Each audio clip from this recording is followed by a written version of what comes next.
Oh man, I was recording shorts before. Forgot to turn my audio back on. Hello everybody, welcome back to Pokemon Scarlet and Violet. Thank you, GG Plays, that's a good catch. So, yeah, we're back doing Beat Me in a Battle, you get my Pokemon. I was just talking about everything. But you know what? I guess that the previous 1 minute will forever be lost to time, and nobody will ever know what I said, so that's too bad. I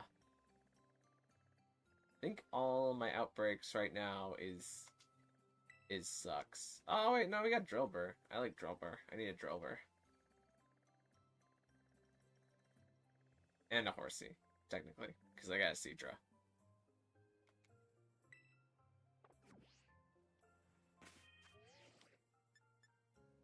Oh wait, I need to be online.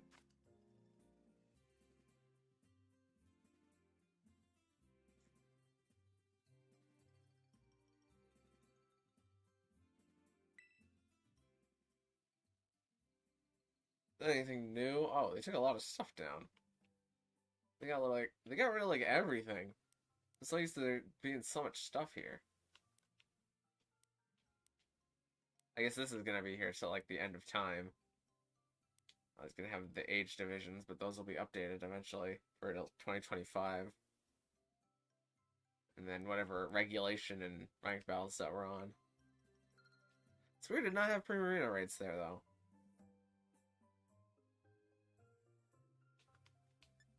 All right, let's get into it here. 8, 6, 5, 4, 2, 2, 2.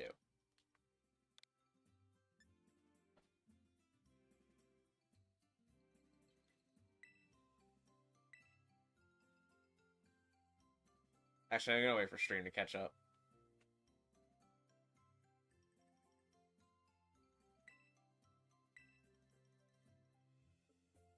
Okay, stream's pretty much caught up.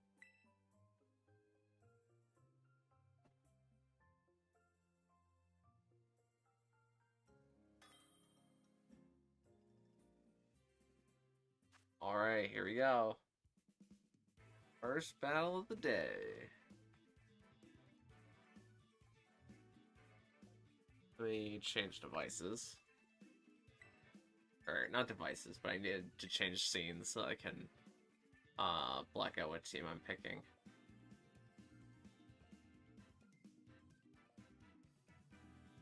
I'm gonna pick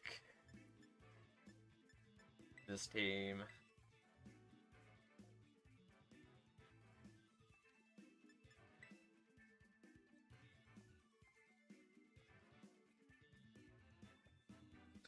Pokemon and Pokerogue Groudon sweeps unless they have a Terra Grass Grovyle that is a fast Pokemon. Did you get caught off guard by a Terra Grass Grovyle, I'm guessing?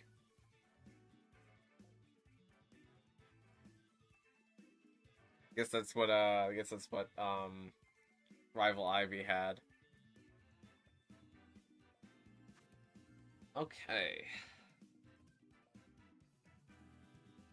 Bunch of interesting guys here. Let's go with this, and then have this, and what do I need in the back? I guess I need...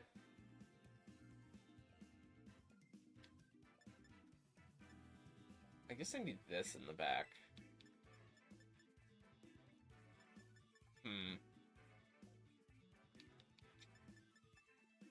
Nah, actually, I'm gonna have this in the back.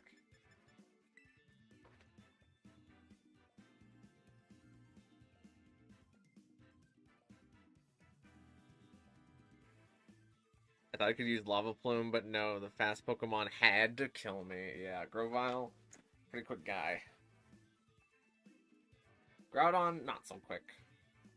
It's quick in terms of, like, Legendary, where it probably has, like, a max, like, 145-ish speed. But, you know, Grovyle's probably booking it pretty good.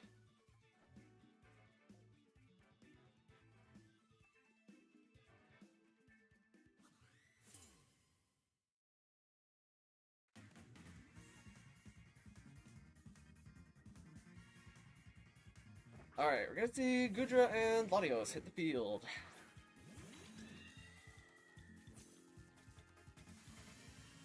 In response to Ndidi and Hatterene.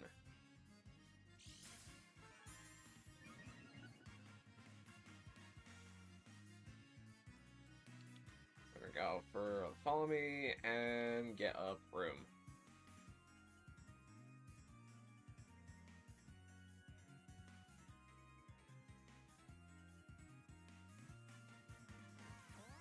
Indeed, Follow Me comes out to redirect all the single damage attacks this turn. We're gonna see Latios go for the Simple Beam, changing Indidi's ability to Simple. And Gudra goes for the Iron Head, which does about a third of Indidi's health, maybe a little bit less, as Hatterene is able to get up the Trick Room. Gudra, has room service to lower its speed. That's quite interesting.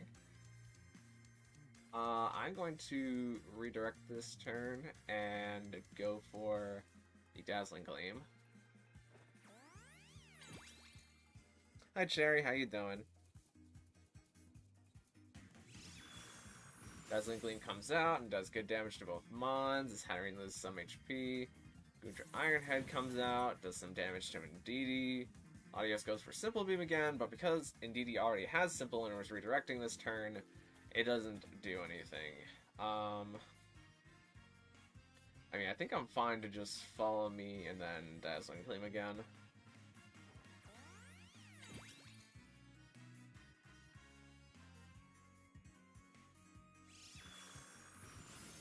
Gonna knock out Latios and do some damage to Gudra.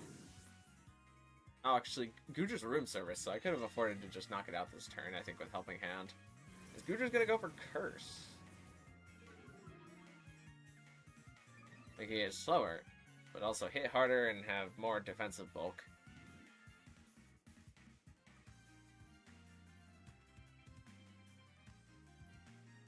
So we're now gonna see Rotom Tom hit the field.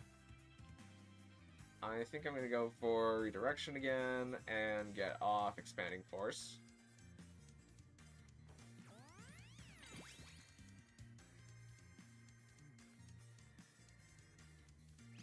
And Expanding Force comes out, does enough damage to KO Rotom, but Gudra is able to hang on.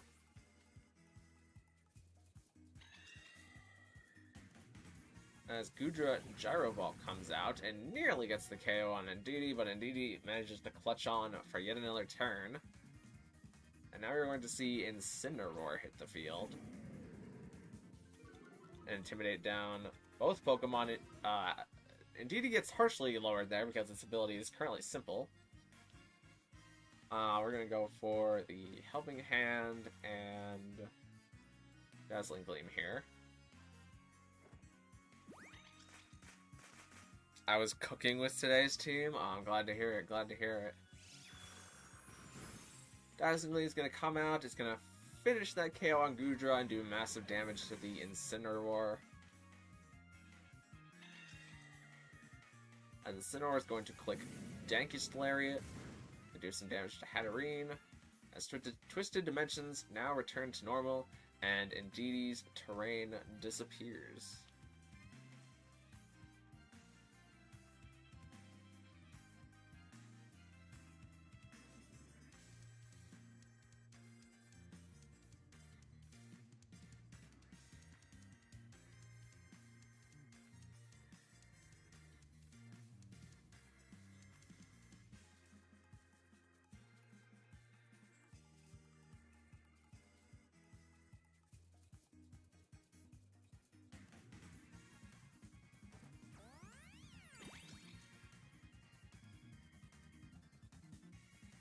Incineroar's Dankest Lariat's going to come out again, and then it's going to pick up the KO on Ndidi. I built the room service just for this team. Yeah. Room service is good in best of ones, where you just need to surprise your opponent one time. Unfortunately, Hatterene is super slow. So even if some Pokemon hold room service, it makes it harder to be slower than Hatterene in Trick Room. But I like the idea. I like it a lot.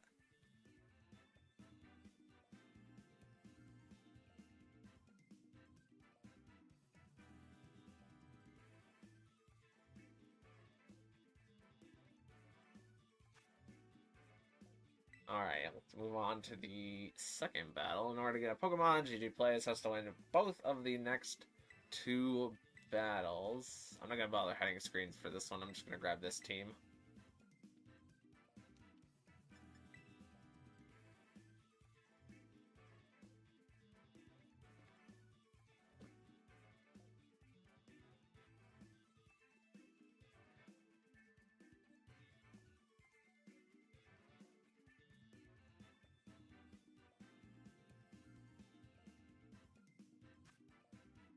Okay, we're gonna see a lot of mons here.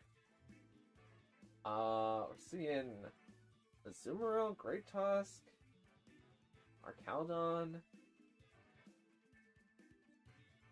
I haven't said Meganium's name yet because I couldn't remember the name of Meganium. How do I start this? There's a lot of things that actually don't help me a lot on this team. I think I start this, and then have this.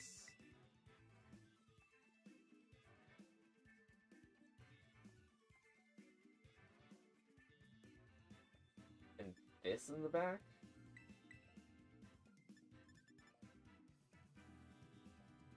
We'll see how it goes.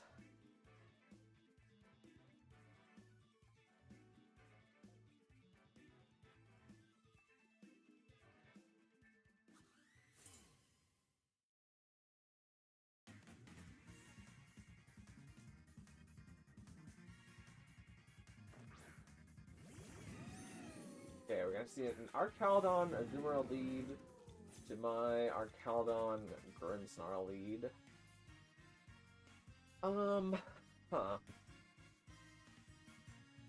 So, what do I value most here? I think I value... Snarl's kind of hard to go for. I think I can Electro Shot and then swap in Pelipper here. I wish Grimmsnarl had Parting Shot. You know what, actually, what if I...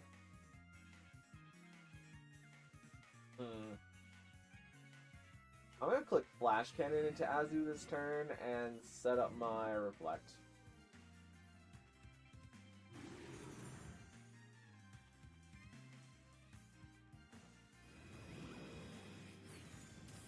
That does about half to Azumarill. We see Electro Shot come out this turn. Maybe predicting a switch. Caledon's gonna get the special attack boost, and Azumarill goes for Aqua Ring. Which, when combined with its leftovers, means it's going to be just outside of KO range for another Flash Cannon.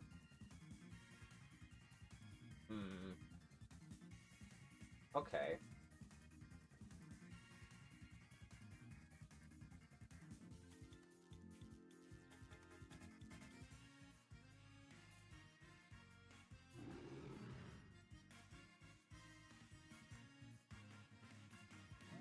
I'm gonna play this kind of delicately.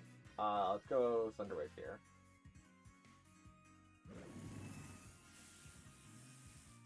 Misty Seed is not working. Well, Misty Seed, there's no Misty Terrain right now.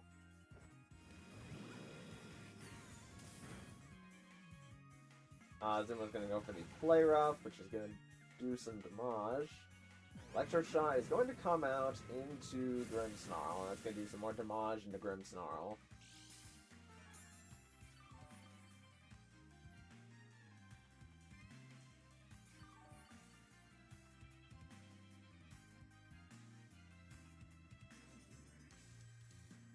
And now what? I'm still in such a weird spot is the thing. I didn't get the light screen before. I'm gonna get the light screen. Okay, as it goes for Protect. As long as it's on my light screen. Caledon tries to get a Flash Cannon, but doesn't get it. And opposing our Caledon could not move because Para. Okay. Azumarill is going to get some more healing on.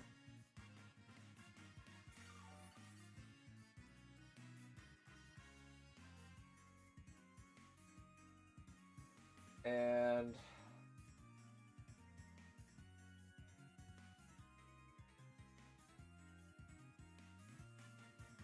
I'm gonna do something a little unconventional.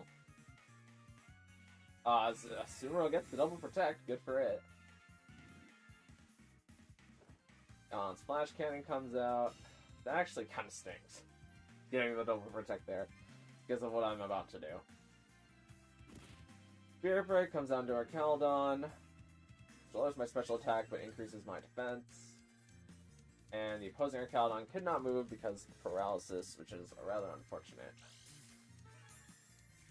But now Azumarill is probably out of Flash Cannon range, is the thing. Which means it's going to be here on the field for a bit. What am I doing now?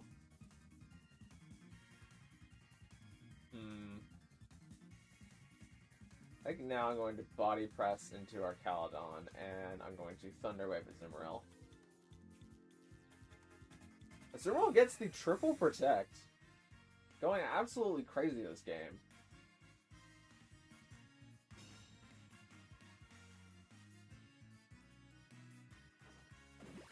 Body Press comes down to our Caledon and does about that much as it gets a defense increase.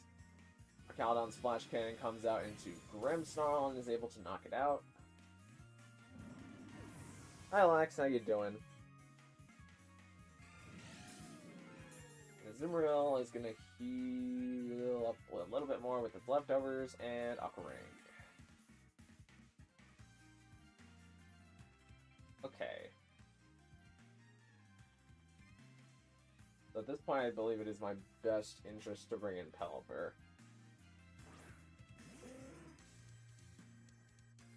And we're going to have a Drizzle. And I'm going to Body Press into our Caledon and Hurricane into Azumarill.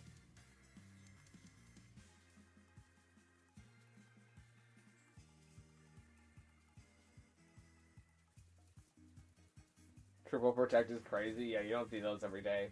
Unfortunately, we are not going to see a fourth Protect for Azumarill. We are going to see Body Press come out into our Caledon, knocking it out of the game. And Pelipper's Hurricane is going to come into Azumarill, and it is going to pick up a knockout into that slot as well. The RNG is crazy. It is a little crazy right now. I don't know exactly what the chance of getting the triple protect is, because it's like a 50-50 and then like a 1 in 8, I think. So it's like a 1 in 16 or so chance, I think.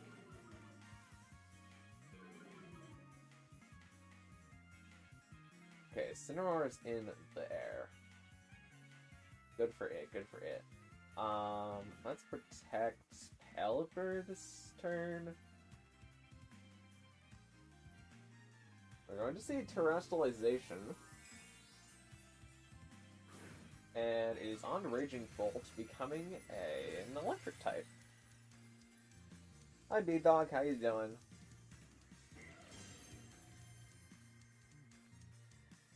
Pelipper's gonna get off the Protect. Raging Bolt tries to go for Thunderclap, but it was into Pelipper, so therefore it does not get it. Our Caledon's Body Press comes down to Incineroar and is able to pick up KO into that slot.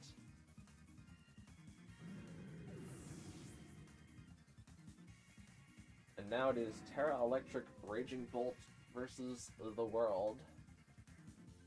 Let's go for the Snarl and the Wide Guard.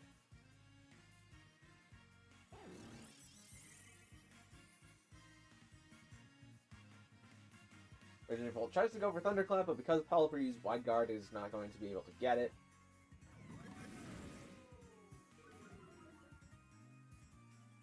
And, okay, Reflect wore off, so now I have 2 turns of Light Screen left, and that's the only thing that's really relevant.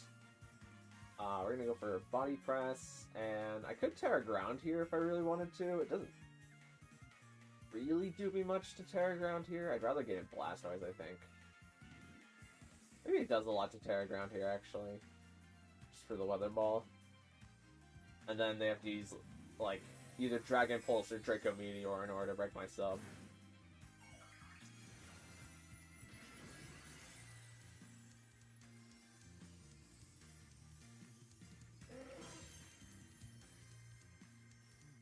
Raging Bolt's gonna go for the Thunderclap, even though it is able to get it this turn to Pelipper. Pelipper is currently ground type.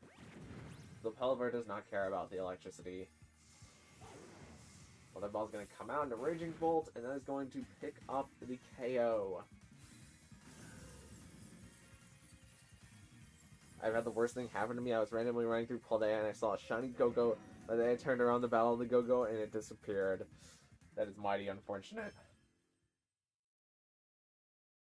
I would be really sad if that happened to me. Especially since I love shiny Skidoo and Go-Go by extension.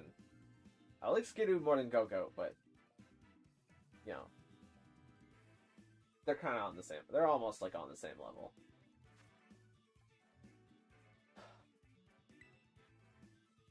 GG plays.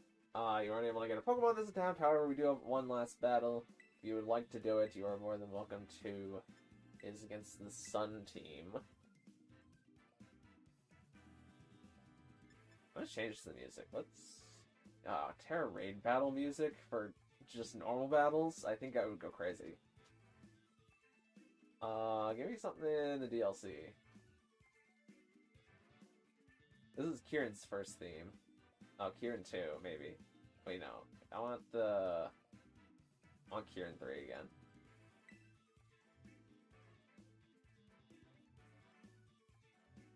Can I join in sometime? Sure, wee dog. This will be the last battle of GG Plays' attempt, and then the floor will be open to challengers.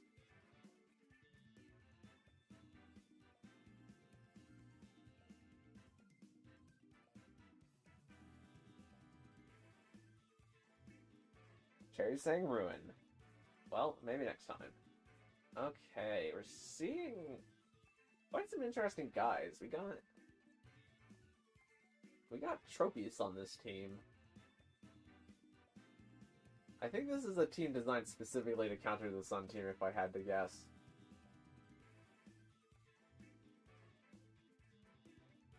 How do I counter a counter?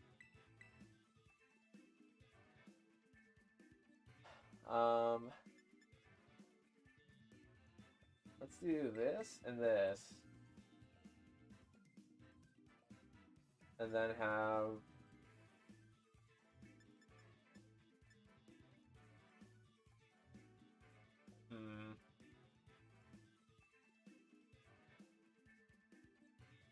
this and this in the back.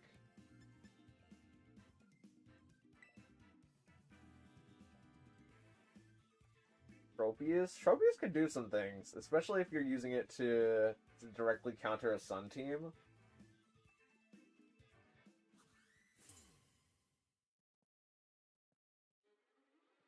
I even have it recorded. I have a recording just like that where I was hunting Dondozo, and for like a second you can see a shiny Dondozo in frame, and then when I turn back to that same spot, the Dondozo has disappeared.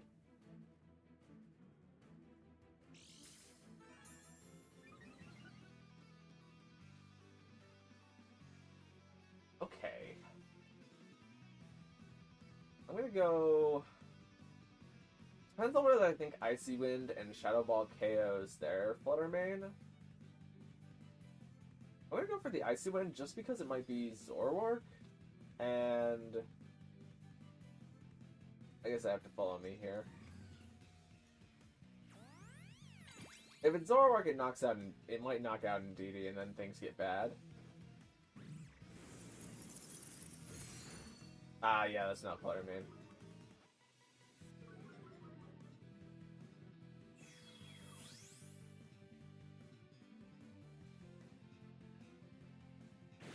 Knockoff comes down to Indeedee, but thankfully because Indeedee already used its item, it doesn't get knocked out here. But with the follow-up from Gudra, it is going to get knocked out. Okay.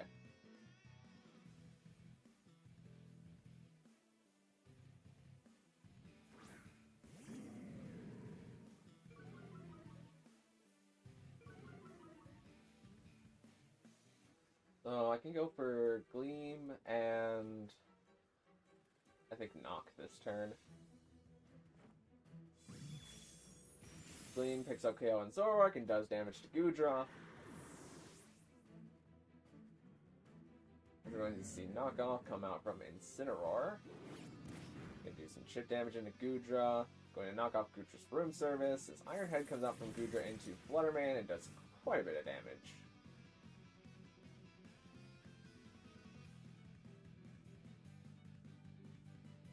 As now we're going to see the real Flutterman hit the field. And it depends how the Fluttermans are trained. But this turn I'm going to protect and snarl. And we'll see where that gets us.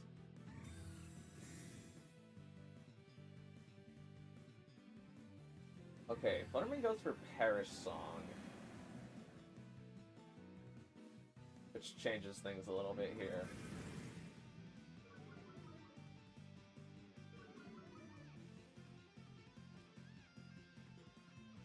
Actually a really good move. I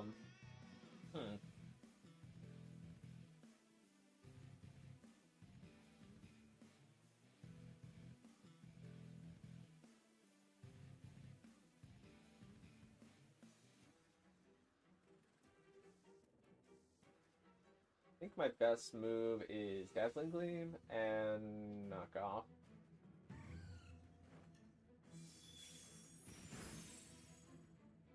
Okay, Fluttermane goes for Power Gem into Incineroar. Incineroar takes it pretty good. Incineroar's knockoff comes down to Goodra and is able to pick up KO there.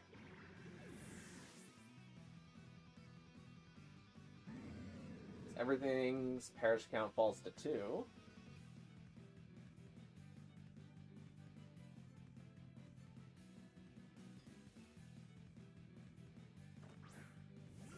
Would Perish activate Throat Spray? Logically it should, but I don't know that actually.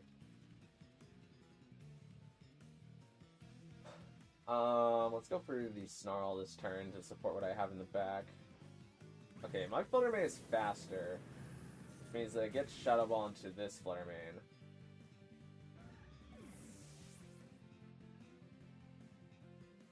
Heatran goes for Earth Power into Incineroar, and it does that much, which is like just outside of my Aguav range, I think. But because I only have one Pokemon in the back, one of my Pokemon is going to fall to the Perish Song. But now that I've gotten rid of the opposing Fluttermane, I am perfectly fine with clicking Shadow Ball here and then switching Incineroar out for Kotmo in the back. I think there is like one move that is sound-based but doesn't activate Throat Spray. It might be Perish Song. Logically, Perish Song should, because it's sound-based, but not exactly sure on that one. Earth Power comes into Kamo.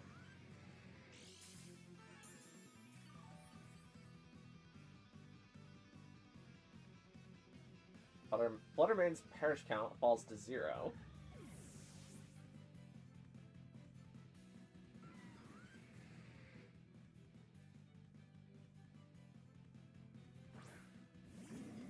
Now I get to bring back in Incineroar, which gives me the ability to Fake Out, and I'm going to Clanger's Soul, just in case they have Protect. If they didn't have Protect, then I could just afford to go for a Fighting type move this turn. It might be Covert Cloak, who knows, but I'm kind of betting the match on them not being Covert Cloak here. We're going to see Heatran go Terra Fire as it catches the Fake Out. Kamo gets off the Clangerous Soul.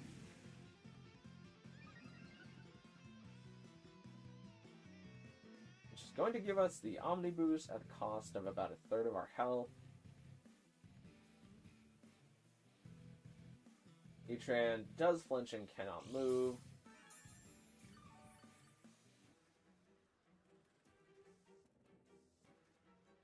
And then knock off and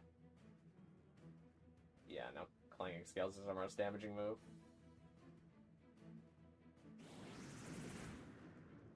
That's gonna pick up KO.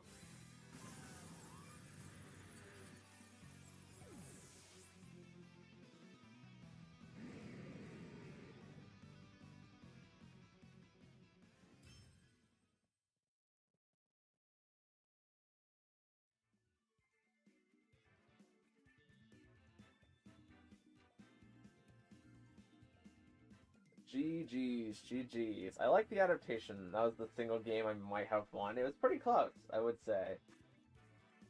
I liked the adaptations, but my advice would be to maybe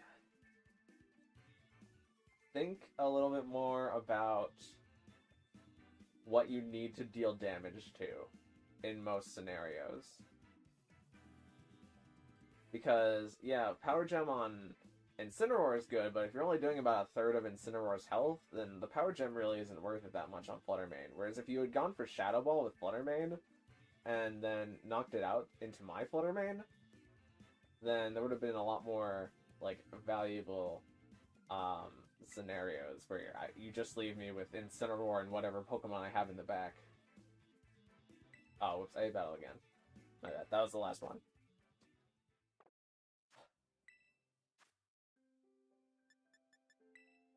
Alright, the floor is now open to challengers.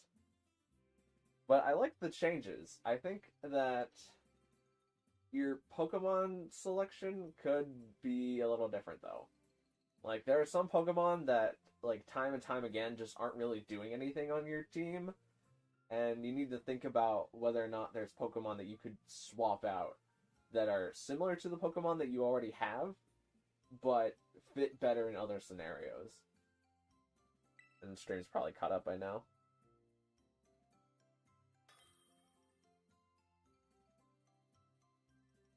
Alright, let's battle Cherry.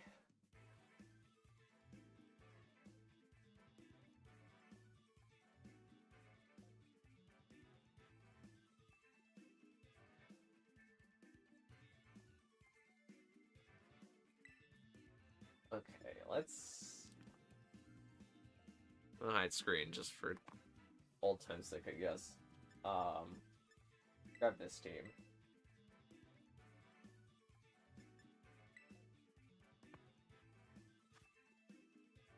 Okay, we have a Hizark team, if you will. We got Urshifu. I don't know what form it is. Both forms kind of fit here, but I feel like Dark fits better.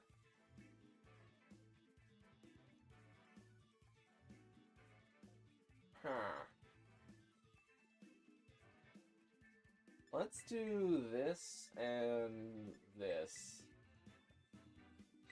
I really want to see Amoonguss. What is Amoonguss doing here? I don't like it being here. Who invited him? Who even invited this guy? Not me. That's for sure.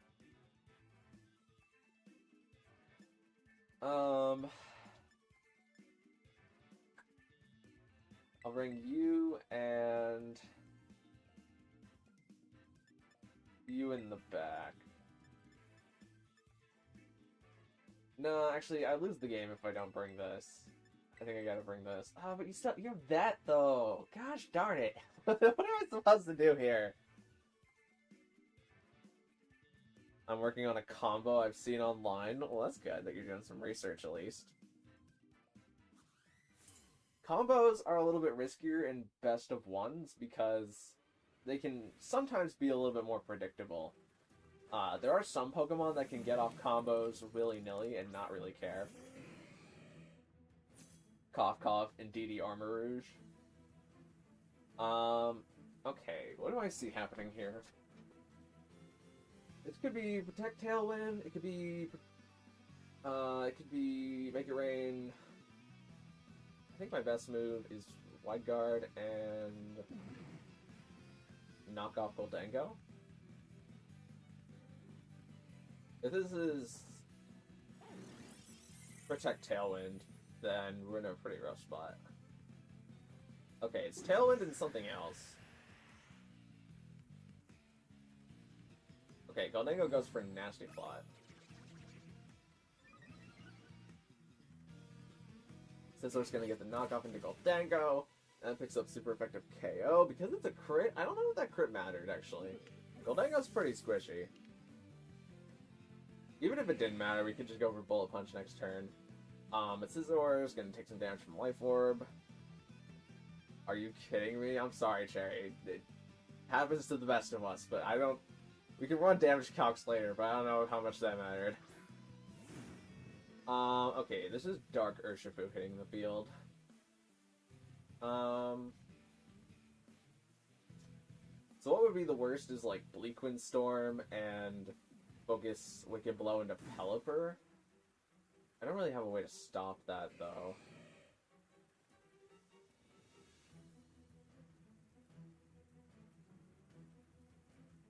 What do I have in the back? I think I need to Bullet Punch the Urshifu.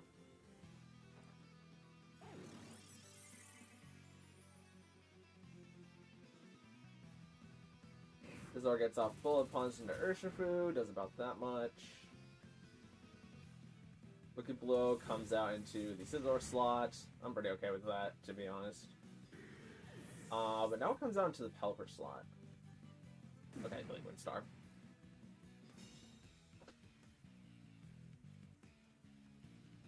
So, let's see why we have this.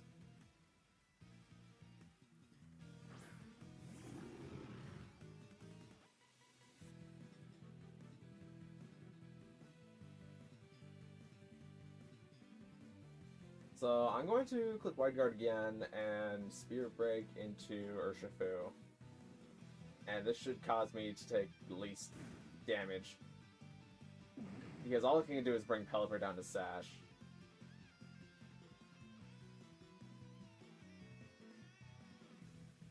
Okay, we're gonna see Tornadus be withdrawn for Amoonguss in the back. Okay. Pelipper gets off the Wide Guard as Urshifu protects. Urshifu does not protect it, instead goes for the Wicked Blow into Pelipper. Grimmsnarl gets off the Spirit Break into Urshifu, knocking it out.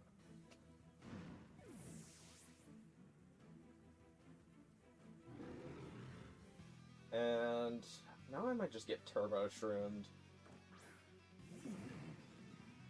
That's the thing here is... Wait, Tailwind peered it out, right? Oh no, they still have Tailwind? Man. Okay. I think my move here is then Protect and Thunder Wave Amoonguss. It should be really hard to win based on what I have in the back. However, there is a world where Tornadus has some crazy tech. Is this Amoonguss Terra Dark? Oh, don't be Terra Dark. Okay, it's Terra Water. I can deal with Terra Water.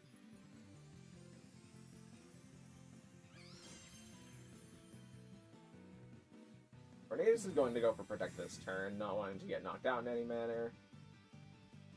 Pelipper's going to go for... Oh, but I'm stupid. I've been wide guarding and protecting. I always forget that rule. Thunderwave comes out and misses Amoonguss, which is not great. A Sludge Bomb comes out from Amoonguss into Grimmsnarl. And their Tailwind peters out. Okay. I'm going to click... No, actually, they could redirect this turn. I'm going to click Hurricane and go for the Thunder Wave.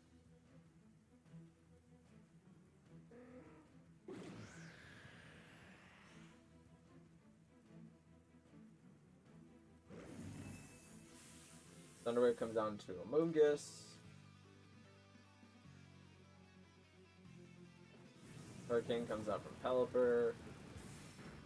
Damages Tornadus, but not for as much as I would have hoped, honestly. Spore comes out from Amoonguss. Now rain stops. I kind of need the rain, actually. Hold on.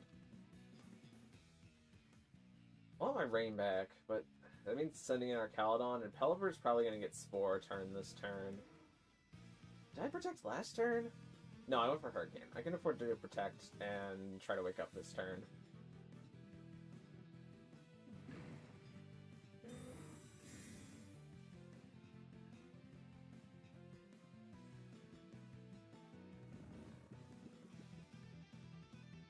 Tornadus goes for the Bleak Windstorm.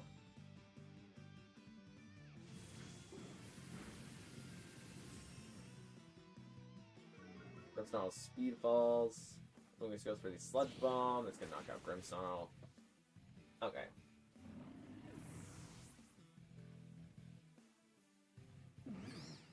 I'm not gonna get Rain up, but it's just gonna make this slow. Slow and painful.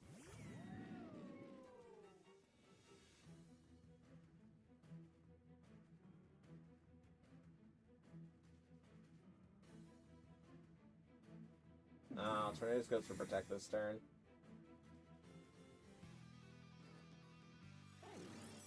I mean, Tornadus has to have a tech move into our Caledon here, and then, like, there needs to be quite a few Lucky Sleep turns.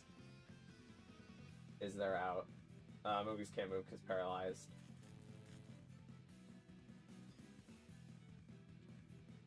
Let's go White Guard again, and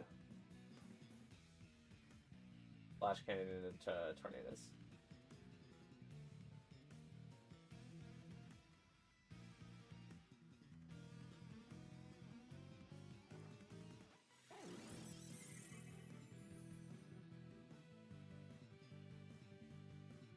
Bleak Windstorm comes out.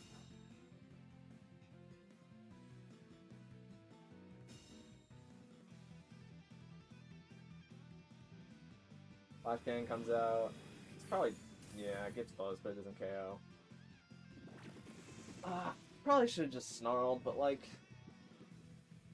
kind of just beating around an endgame here. Their Tailwind peters out. And Protect. And get our Caledon to wake up.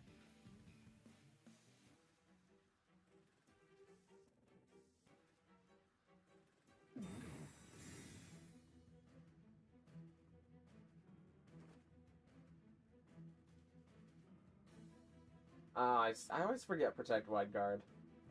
It logically should work. If you can go for an infinite number of Wide Guards, why can't you just Protect after using Wide Guard? Among Us takes a Paralysis turn, though, which is kind of good for me.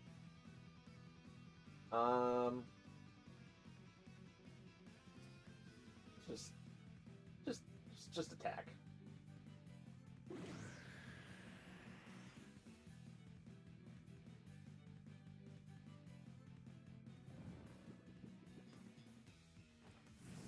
Okay, Pelipper lands the Hurricane and Tornadus. So now it's just Among Us.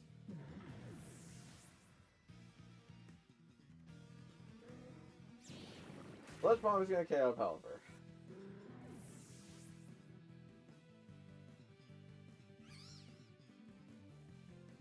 I don't think Among Us has anything to hit our Caledon.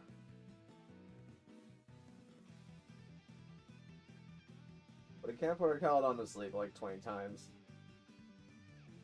Which will take things to like timer.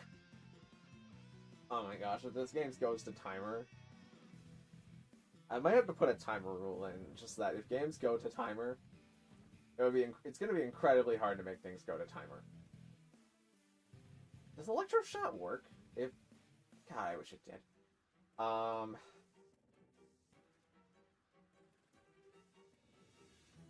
I might put a rule in that says, like, if games go to timer, that's just auto-favoring me.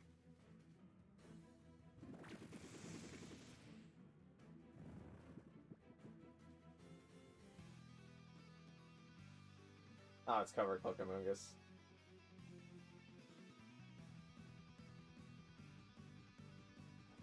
I'm pretty sure I should win based on timer, though, because the Amogus only has Sludge Bomb. Which means that it doesn't have a way to lower health on the Caledon.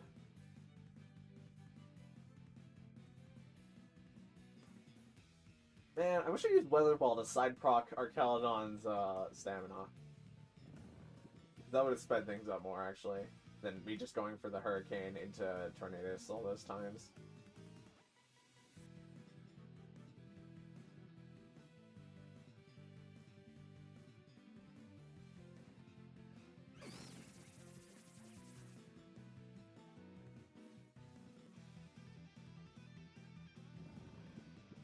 Caledon's feeling very eepy. Needs to wake up!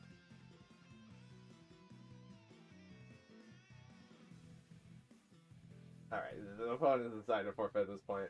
Fair enough, fair enough.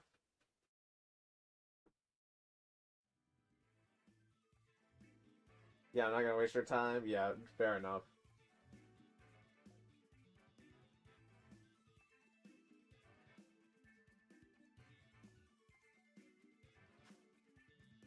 Alright, on to the second battle.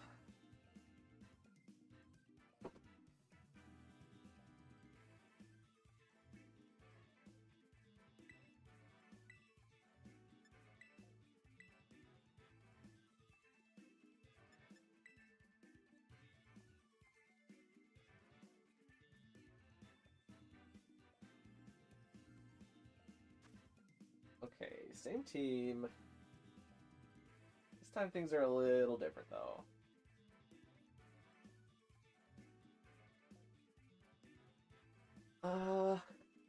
I could bring, like, Exeggutor and Didi, but then we get bodied by... Wait, actually... Didi, what are you again? Are you my... Oh, you're my Dazzling Gleam. That changes things a little bit, actually. I can leave this and this.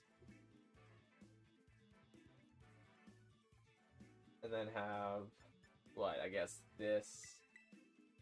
And this in back?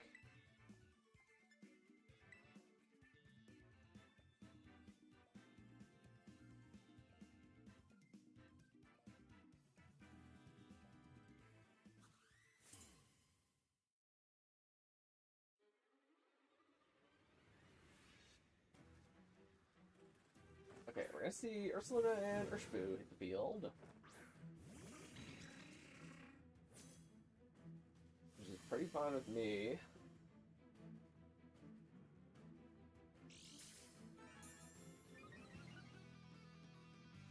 So I think this turn one is going to be very impactful because there's a lot of ways that this can go.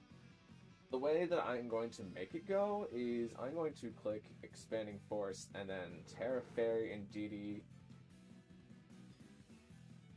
Wait, hold on.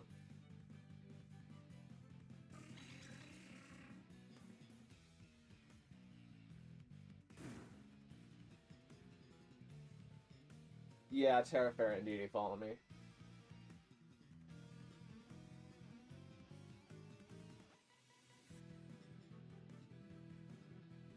Okay, we're going to see a terrestrialization from the opponent on turn 1-2. And is Urshifu changing into a dark type? Okay.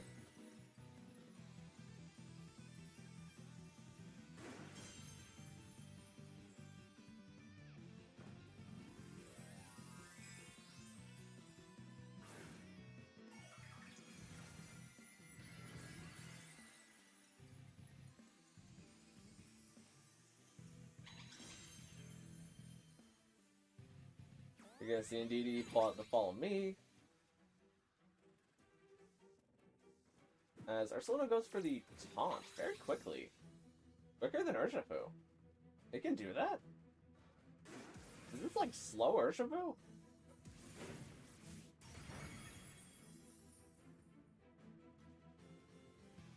Critical hit comes out, Exeggutor goes for Expanding Force.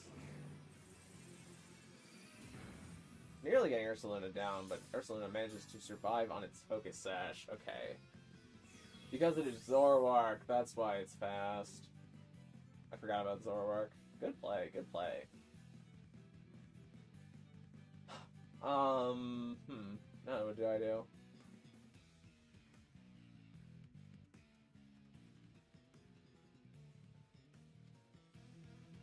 And do this.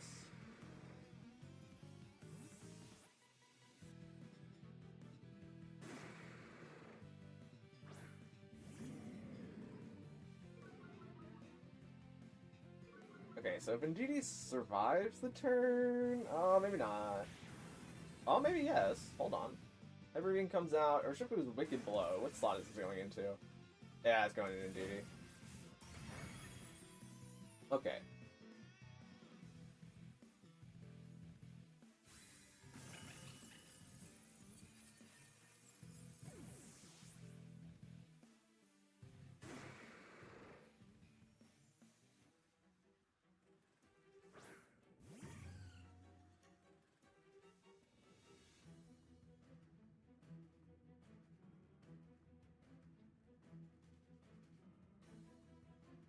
Um, I have to make some rather risky plays here. Okay, we're gonna see Urshifu be withdrawn into Ursaluna.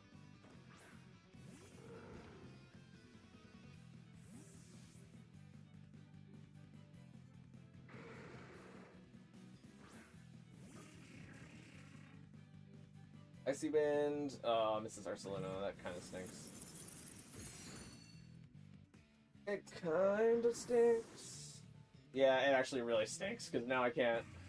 Okay. Because my play this turn would be Icy Wind down, Ursaluna and Urshifu, and then... Yeah, okay.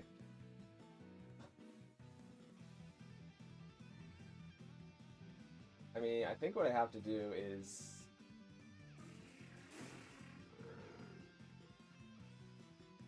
this.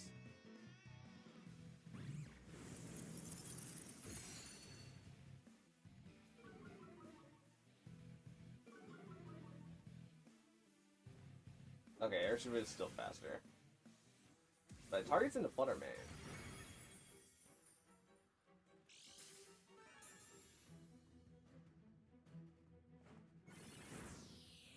Kind of gambling on Ursaluna protecting this turn. Now Blood Moon comes down to Exeggutor. This is my last turn of side terrain, right? It appears not to be my last turn of side terrain. That's good.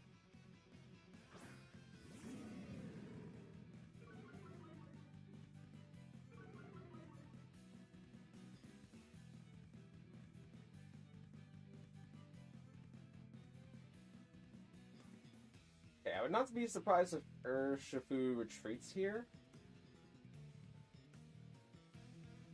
And so whatever they have in the back... Okay, yeah.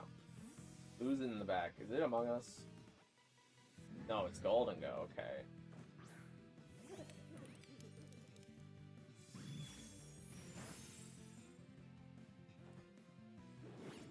Zoro gets off the knockoff. And now I'm out of terrain.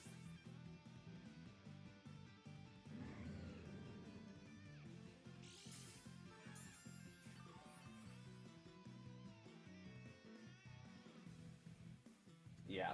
Okay, so this is now a 50-50 mind game, I think. Where they can choose to Sucker Punch my Flutter Mane and just attack into Incineroar. Or they could close combat Incineroar and then attack with Golden Go. And I think what I have to do here is predict Sucker Punch. If they close combat Incineroar, they win.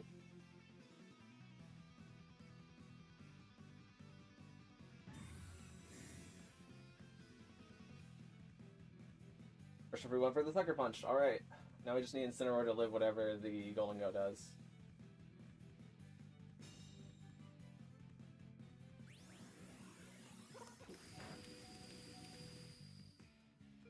Okay. Gonna activate Incineroar's Berry.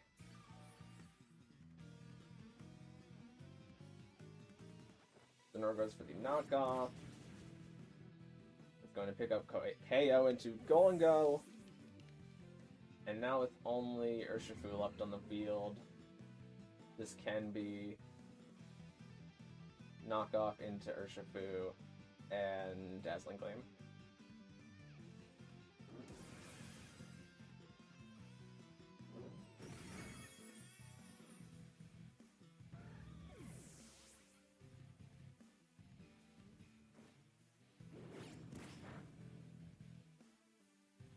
Alright. Hyper Beam Zoroark. Yeah, it's a good tech move. I like it a lot. If Zoroark's only gonna, like, taunt and then get off a move before dying, it might as well just go for Hyper Beam. But GG's, GG's.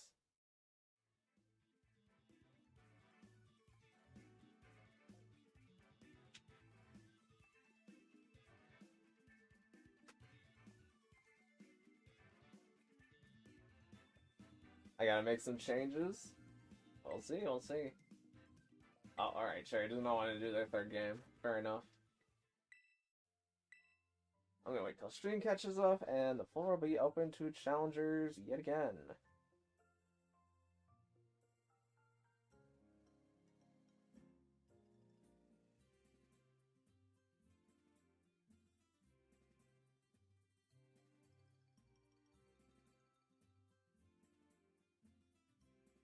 Alright, it's been long enough. Stream's caught up at this point.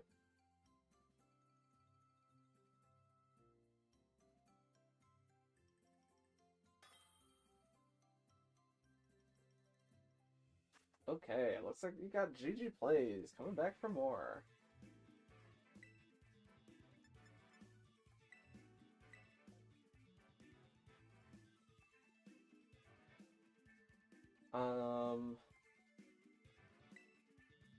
I guess I should hide team. Let's do this team.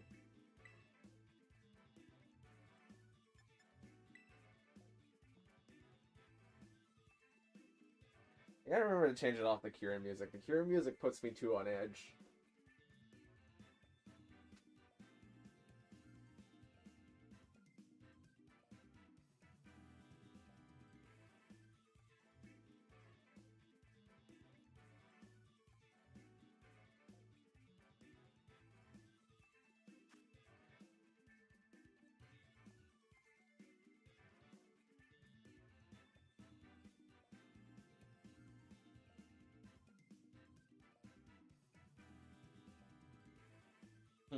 Okay.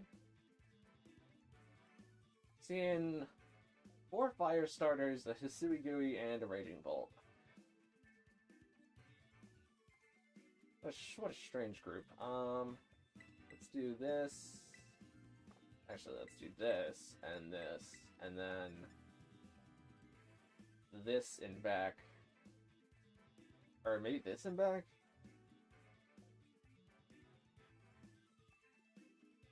No, I think this in back.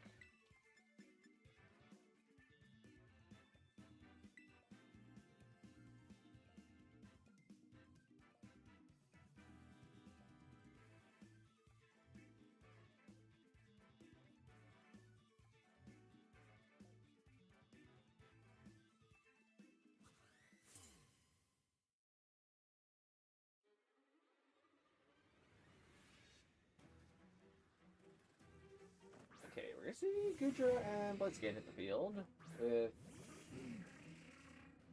Torkoal and Exeggutor. So, Blaziken can be Sash. Blaziken can be Sash. I kind of made that all one word. I really want to swap an Expanding Force. However, if I do that and it fails, my entire strategy kind of just dies.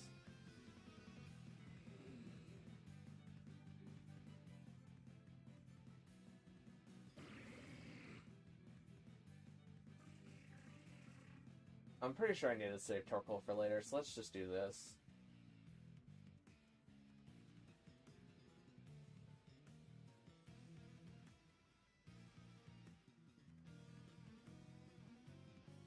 I should have just probably let it into the Exeggutor. Now that I think about it. Actually, no. The fire types could, like, have a spread move. Alright, D's going to come in instead of a Psychic Surge.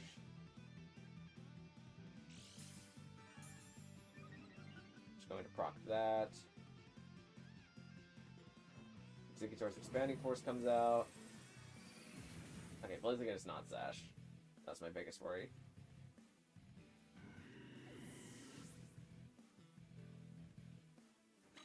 Scooter is going to go for Curse.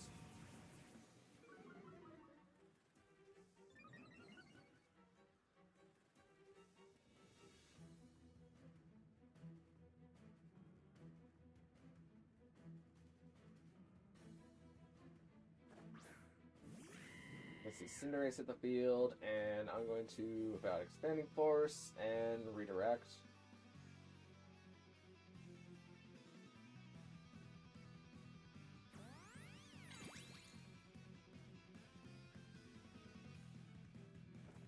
Executor Expanding Force is going to come out.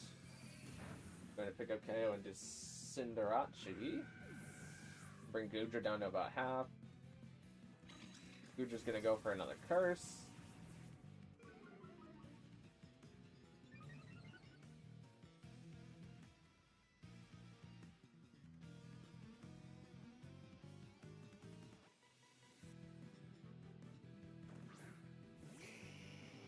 We're going to see Charizard float in the air with its air balloon and its wings.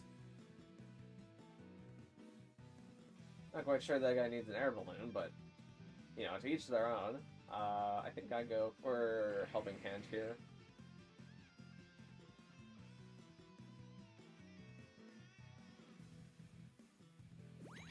Up the flat. Exeggutor's Expanding Force comes out. And is going to KO Charizard and bring Goodra down into the red.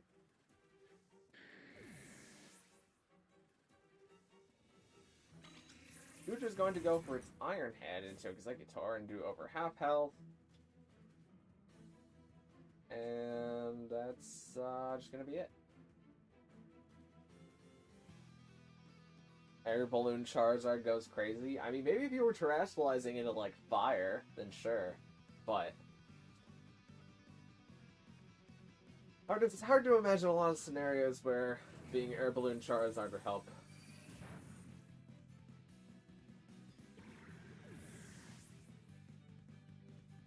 No way that happened. No way what happened. Which part in specific?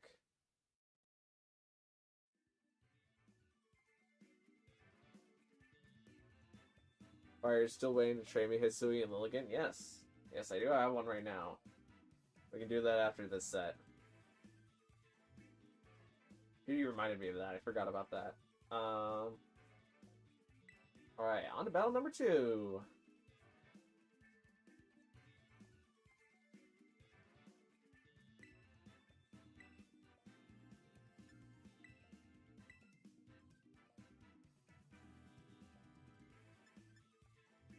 I'm gonna change the Kieran music. What's Ruin? I think that's probably like the Ruin Pokemon theme.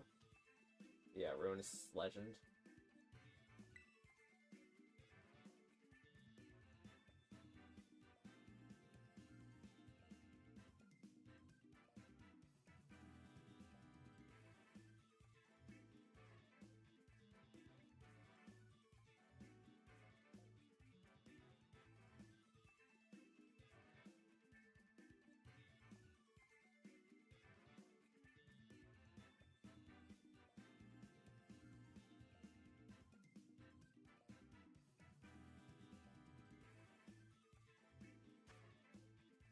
Okay, we're seeing quite a bunch of lads here. We got Hands, we got Rotom-Tom, we got Tinglu. How do I want to approach this? I think my best approach is to start this and this.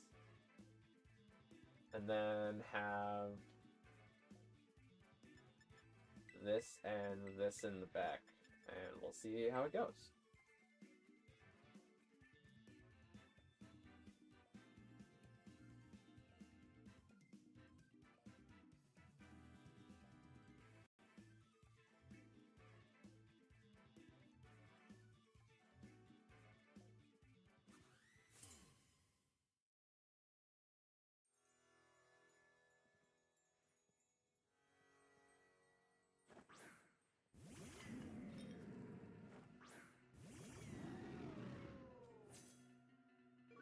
Alright, see Incineroar and Sinistcha hit the field. Incineroar gets off its Intimidate. I think I'm gonna Body Press and... What do I fear the most here? Oh, I guess Sinistcha could get up Trick Room here. Let me get up my screens first. Actually, maybe I should have gotten him a Reflect first.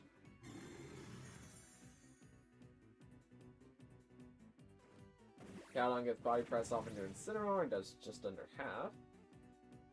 Incineroar goes for the knockoff into our Caledon, giving it a defense boost because of its ability, but sacrificing its Assault Vest. And Sinistcha gets up its Trick Room.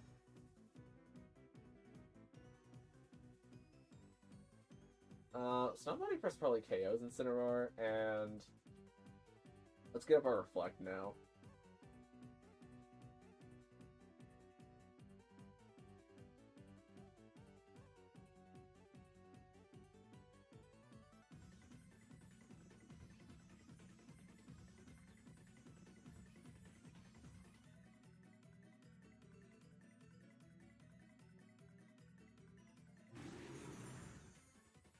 Brimstone Reflect comes out. Sinistcha goes for Hex. You know, our Caledon doing a better chip.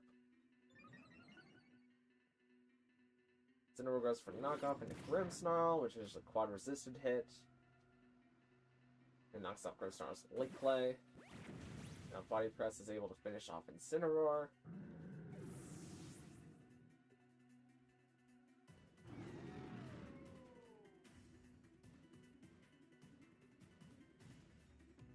Now we have a Ferocious coming in, Hitsui Gooey. Floats in the air with its air balloon. And I think I can just Body Press and Thunder Wave? Sinistcha.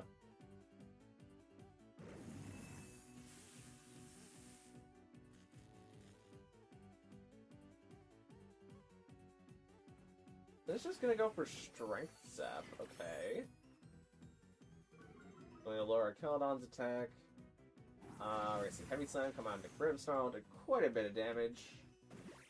And Body Press come out into Goodra, popping its air balloon, but not KOing it, surprisingly enough. Probably because Sinistcha didn't use an actual attack last turn.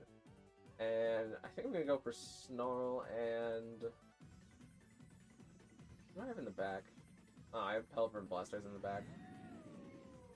It would be bad to switch into either one of those right now because the Machagacha could really throw the game off. So I think I'm going to Snarl and then let Grimmsnarl be KO'd. Alright, Sinistcha goes for Strength Sap, which is going to lower Grimmsnarl's attack. And Heavy Slam comes out into Grimmsnarl, finishing it off.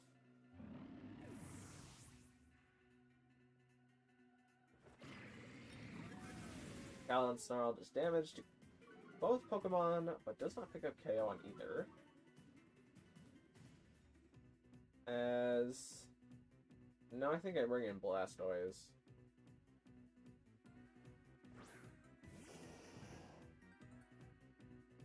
And I'm going to Snarl and Protect.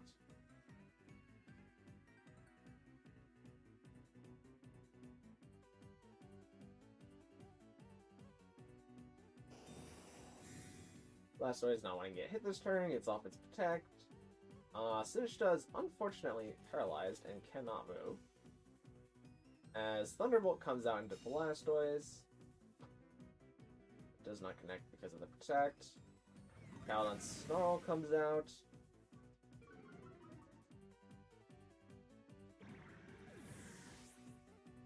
Oh, hi, Laquan. How you doing?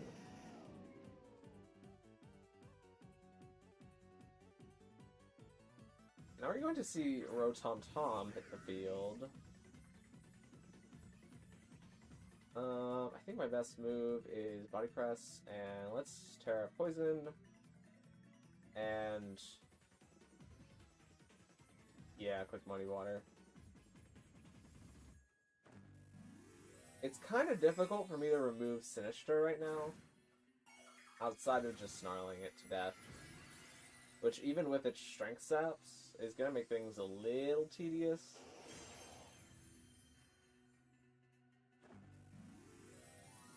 We're going to see an opponent Terastallization of Rotom into the Grass type.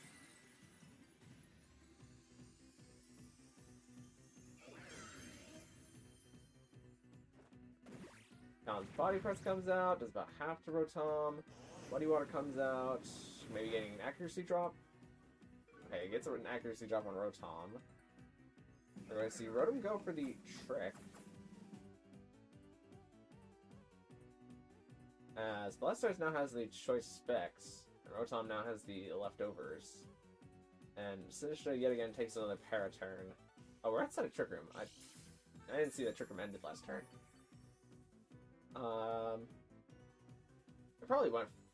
Actually, could have done anything right there. Let's go for the Snarl, and... I can only go for Muddy Water, so I might as well just go for Muddy Water. Well, actually, I could have changed to any move there, because that was the first turn that I've obtained choice back, but Muddy Water I think is my best move.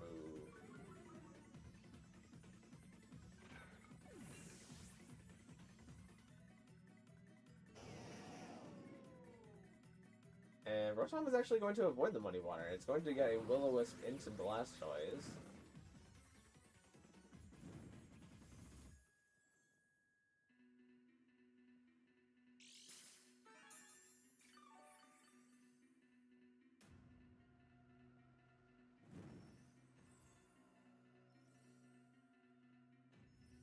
I think Body Press and just Muddy Water is going to clear up the game.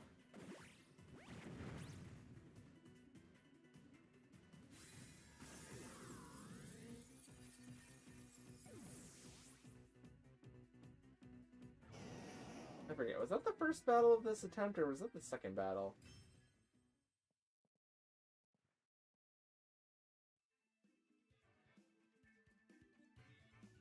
I need to rewind the footage.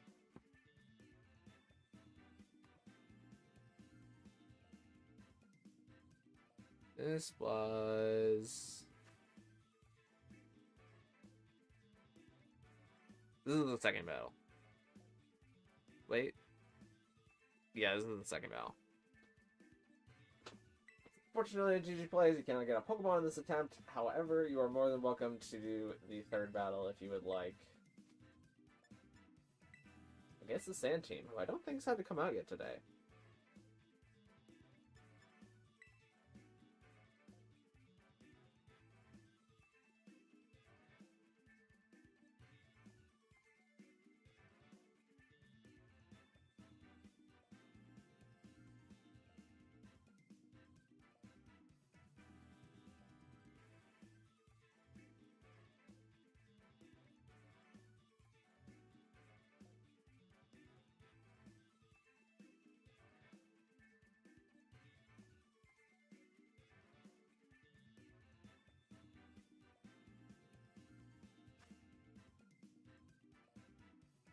Okay,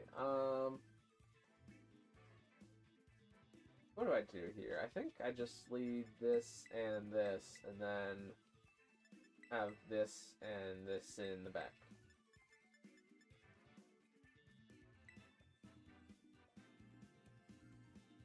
And we'll see how it goes.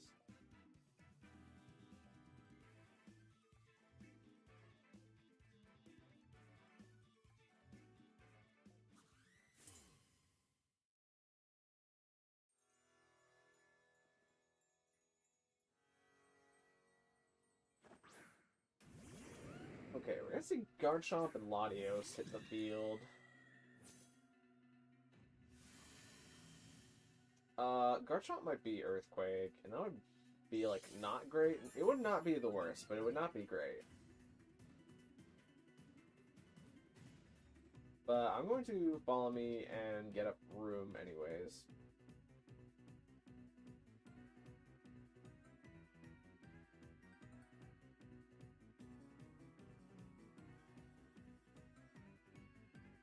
Also, Fire, for your starter Trick Room Pokemon, are their speed stat below decent, or am I just getting unlucky with the speed stats? No, anything that I have designed to be not the best speed should be no good speed. Which means 0 speed IB. And battle 2, please. Yep, the floor will be open to challengers right after. Actually, not right after this battle. I have to do a trade with Lax for the Hisuian Lilligant that they requested, but after that trade, the floor will be open to challengers, and then it's a first come, first served system. We see Garchomp going for Liquidation, bit of a tech move. It's going to lower Indeedee's defense, which is not preferred. Luster Purge is going to come out into Indeedee, and it's going to do that much because it's resisted, but also Indeedee has its Spadef buff, and the Spadef buff is erased by Luster Purge, as Hatterene is now able to get up its Trick Room. And I think I can afford to just Helping Hand and Dazzling Gleam this turn.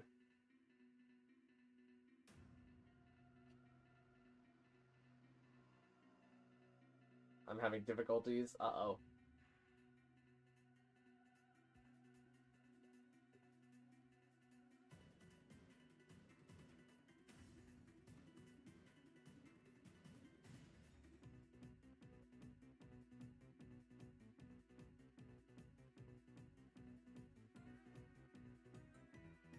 If you lose connection like pretty early on, we'll probably just replay the game. I don't know if that was a withdrawal, but if you want to, we can replay the game. That exact first turn.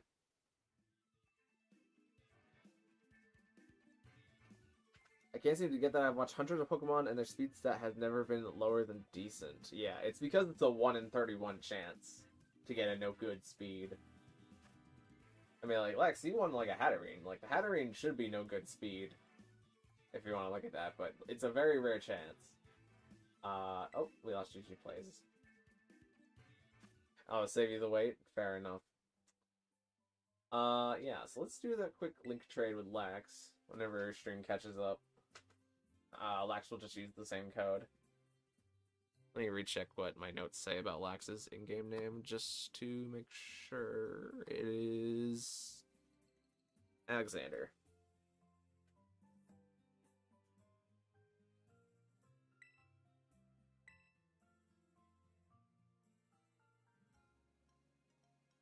Try Speed Brace with 0 Speed Ditto. Oh yeah, you can pass down a specific... I always forget that. You can pass down a specific IV by using the specific item it's related to, can't you?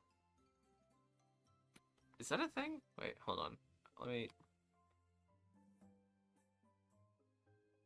Speed Brace. I feel like that is a thing.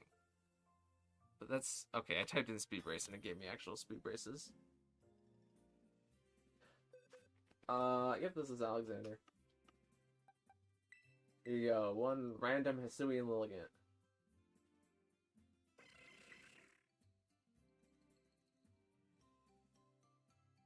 No, my Nintendo got off the TV for some reason. Oh, that's strange. You might need to check your HDMI cables. Speed Brace. Pokemon.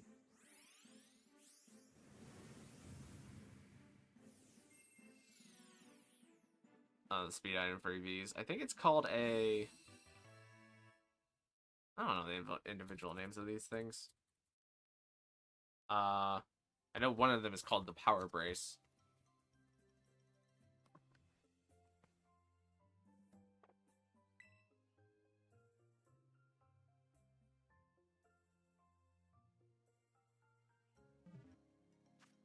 Thank you for the Lilligant. No worries, no worries. I got a lot of them sitting in Pokemon Legends Arceus collecting dust, so I'm glad one of them will at least get used. Now let's open the floor challengers again.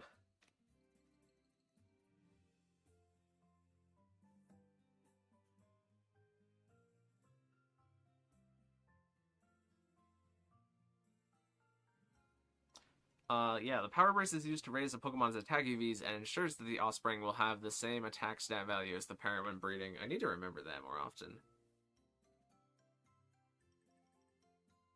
I mean, maybe it is better to gamble, like, 5 stats and just hope that the correct speed one passes down, but, like...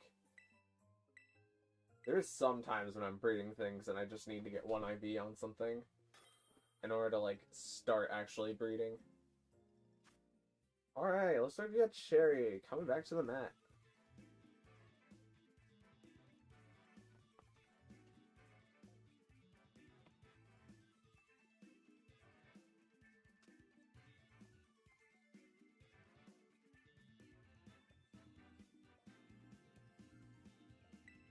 I'm gonna grab one of these teams randomly.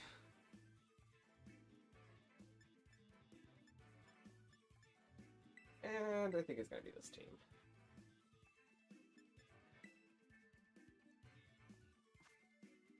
Okay, we're seeing the same 6 as last time, I believe.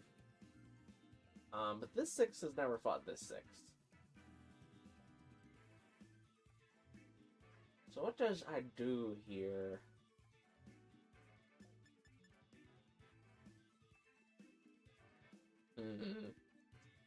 This indeed is Psyshock, which helps me out less in this matchup. I think.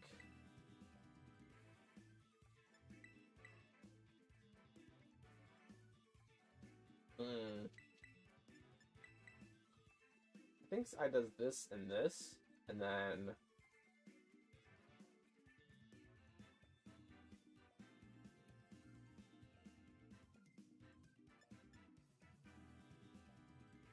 what?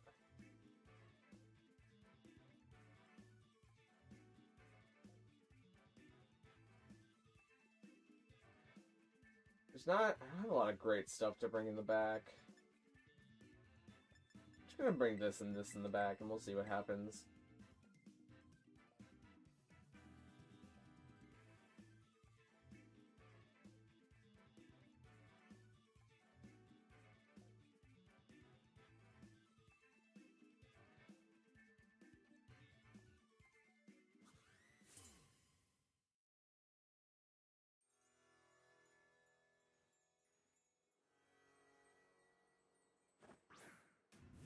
Okay, we're gonna see Urshifu and Tornadus lead.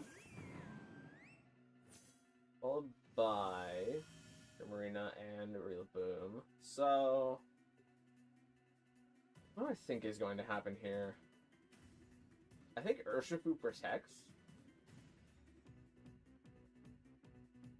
So I'm going to click Ice Beam and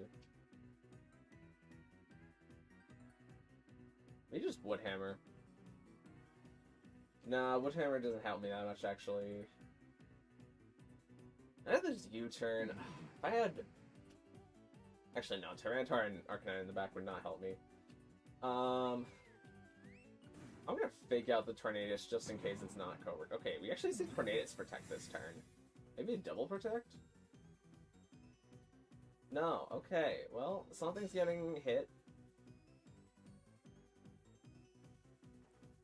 I should have clicked C. This is Zoroark. Well, it might not be Zoroark, but it could be Zoroark. Probably was Zoroark. Okay. Very tricky. Okay, now Ursaluna hits the field.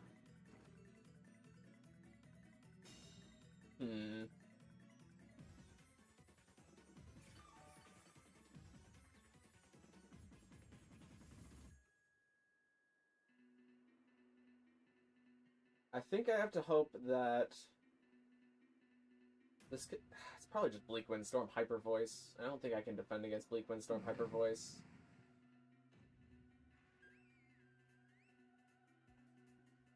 Yeah, There's no way I would just Bleak Windstorm Hyper Voice.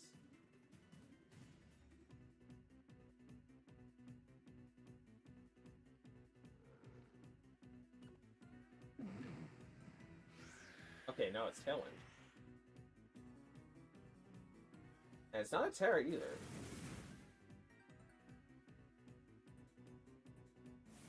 Which means we are getting off some good damage this turn. The crit Wood Hammer that I don't think mattered, but the crit there is a little crazy. Rillaboom faints. Okay. Furia gets off single target Hyper Voice and Tornadus and does that much. And I think now I bring in DD as question mark Urshifu hits the field.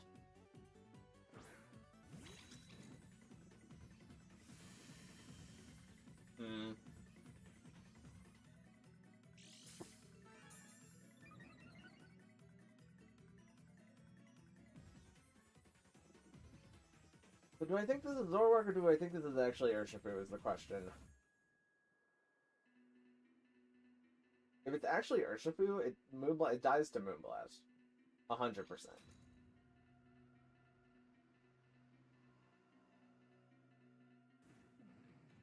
And Terra Fairy protect. I don't like this. This is a little bit much.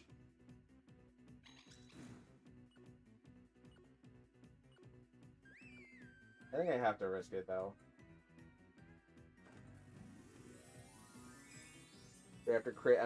Okay, to be fair, I don't think I've gotten a crit that matters yet. They are just a little, what is it, salt in the wound. This is not going to be Urshifu.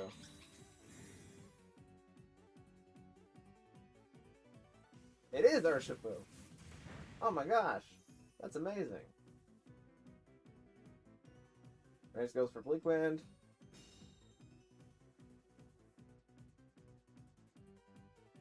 The pre-rated dodges.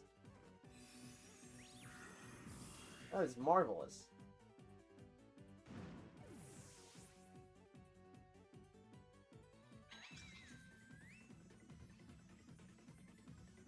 Okay, it wasn't even Zoroark to begin with. It was Goldango in the back.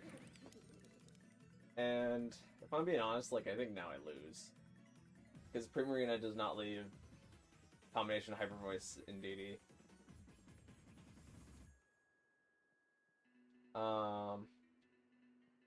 Yeah.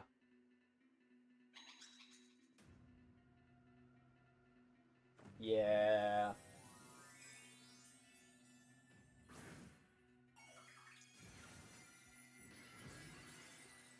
I overthought the Zoroark plays. Because, like, it's always possible that Urshifu had U-turn, it's just not very common in its normal set. But that's what helps out about being Zoroark.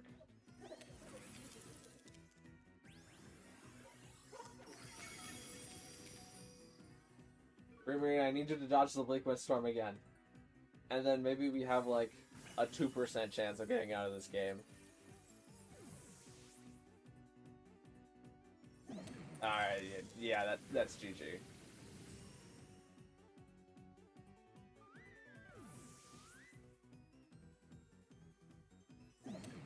What could I have done differently? I guess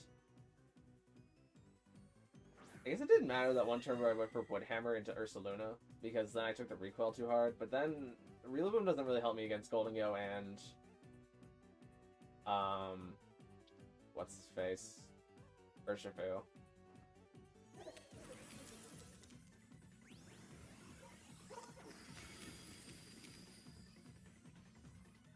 Bold play to start Tornadus Urshifu against this team, but it's the bold plays that work out sometimes.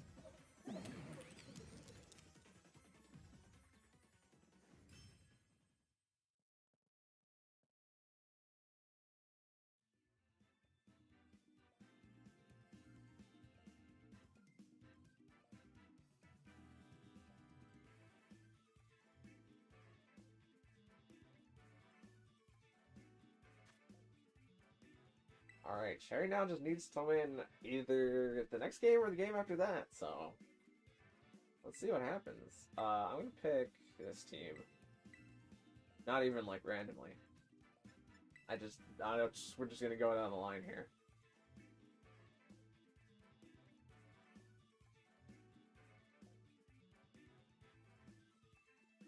How do I play around the Goldango differently? I mean, the only way that I play around that team really easily is I lead in DD Hatterene, and then, like, get up room, maybe Goldango switches in, but then I have Hatterene Terrifier into Goldango, and that probably knocks it out. But yeah, not very easy to deal with. This also is not very easy to deal with. I mean, it's the same team, but again.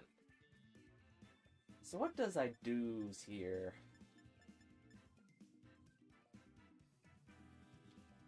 I think I can lead this and... Nah, not this.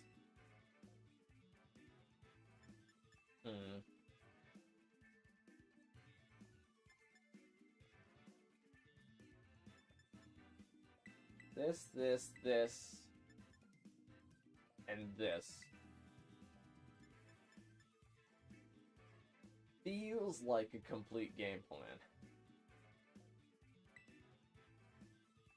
Notice how I said feels like a complete game plan. There's a lot of places where this can go wrong, but it feels like one.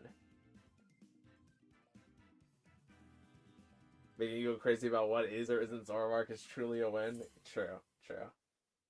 If anything, you have completely damaged my mental about Zoroark teams for like the next week.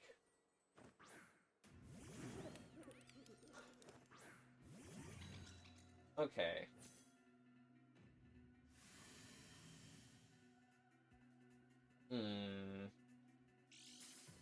Well, Dingo is not the Pokemon that I wanted to see in front here.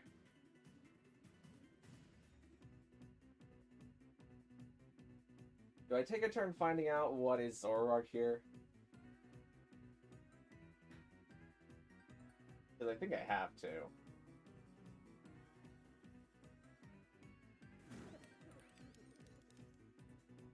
Because, like, Dazzling Gleam just KOs Urshifu unless it tears or protects. Like, I think this is gonna be... It's gonna be Double Flutter.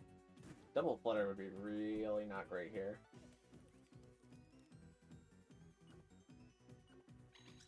They can't... I'm gonna do this. Give me Charcoal.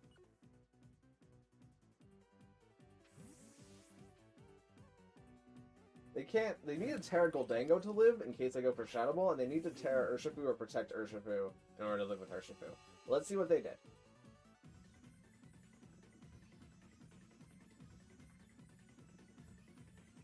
Okay, Goldango protects. As Fluttermane Dazzling Gleams. And this either dies or is Zoroark. It dies. Okay. I think the safest play that I just thought about during that turn was Dazzling Gleam and... Actually, no, they could have made it Raid and Fluttermane anyways. Never mind. Ah, that is... Huh.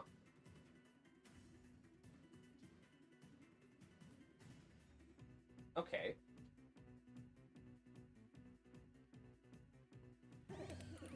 The Golden Ghost jumping in unison is great. I love that. I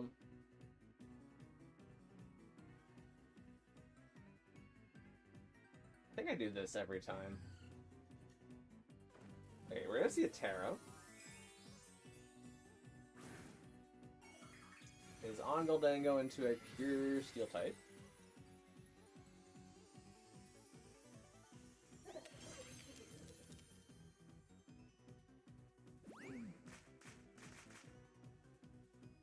Means the Goldango should live this turn.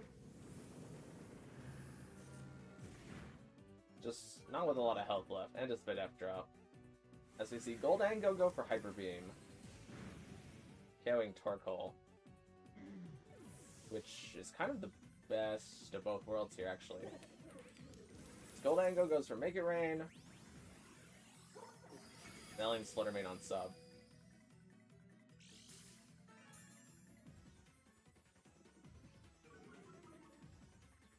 Goldango gets a Spatak drop, and now it depends on what they have in the back.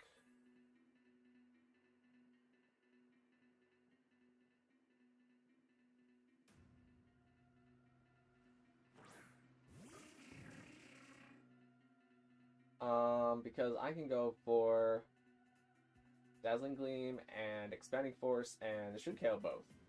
Unless Goldango protects, which is perfectly reasonable. Tornadus in back would be the worst here. However, with Goldango's special attack drop, I don't think it can KO Exeggutor in one hit. And because we Helping Hand the Shadow Ball, I think Exeggutor can KO Goldango in one hit.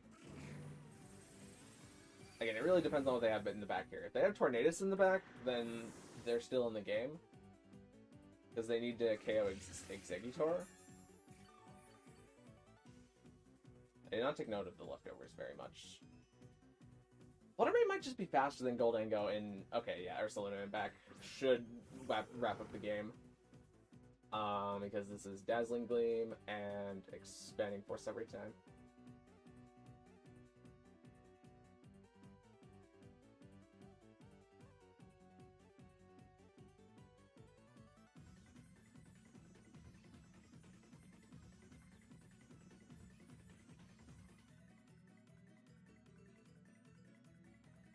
Okay, Goldango goes for the double protect, but it does not get it.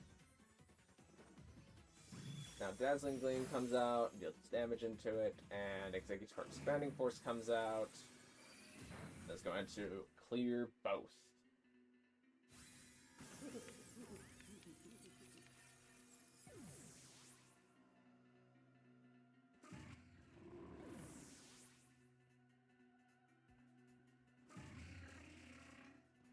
It's gonna be a GG.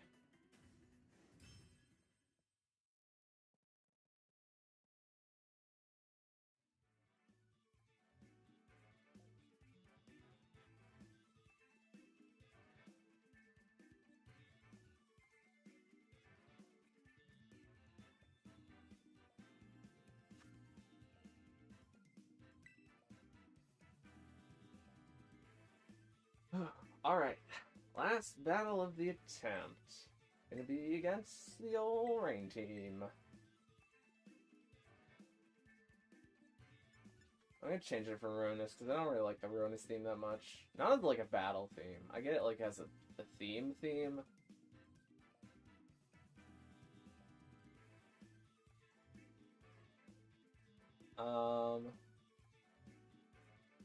the second Terrapagos theme. Okay.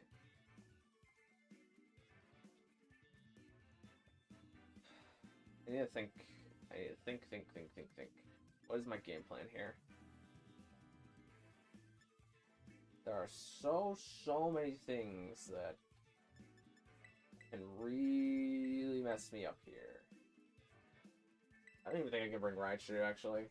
I wanted to bring Raichu to do a thing, but I don't think I can do that thing consistently. How did I play before? I'm trying to remember.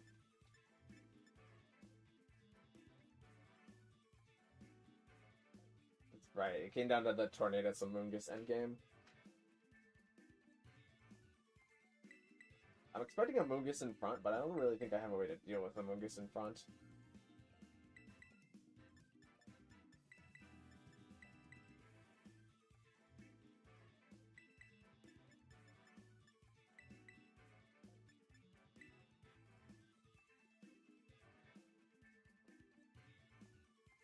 I wish Shedinja was in Scarlet and Violet so I could use it to win. I think if Shedinja was in Scarlet and Violet, we would not be doing this. If I'm being honest. Bro clicks Terra Electric with Air Balloon, and the only way to kill Shedinja at that point is to have Stellar Terra Blast, or have Sand, or Toxic, or like Will-O-Wisp or something like that, and that is it. I would have an absolute brain aneurysm if that Pokemon was in this game. Okay, so either of these could be Zoroark. I'm more leaning towards the Urshifu being Zoroark. But I'm going to play like this.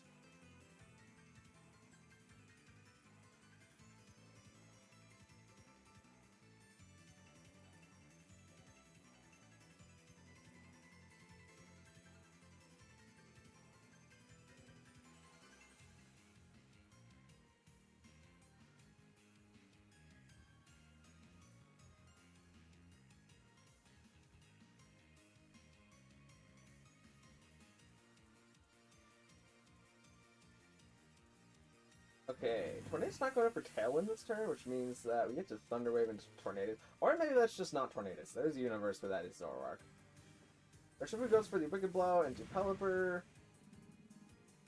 Pelipper turns the Hurricane into it, which is going to pick up the KO into it. As what does maybe Tornadus do? Okay, Tornadus goes for Hurricane too. So we exchange Pelipper for Urshifu there, which I like the trade, kind of. Because now I get to bring in this. But now this Pokemon comes in, and why does this Pokemon have to exist?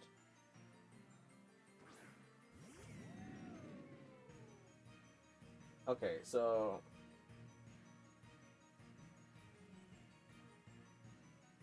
I have to do this. Because our Caledon isn't being threatened this turn.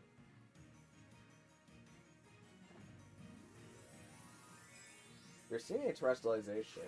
It is on Amoonguss, and Amoonguss is going Terra Water. Okay.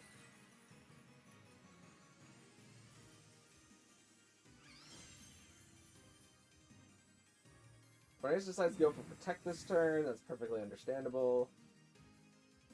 Grimmsnarl misses the side Thunder. Oh no! Alright, I was about to get real heated. Because usually when that happens, the move has missed. And that is the worst.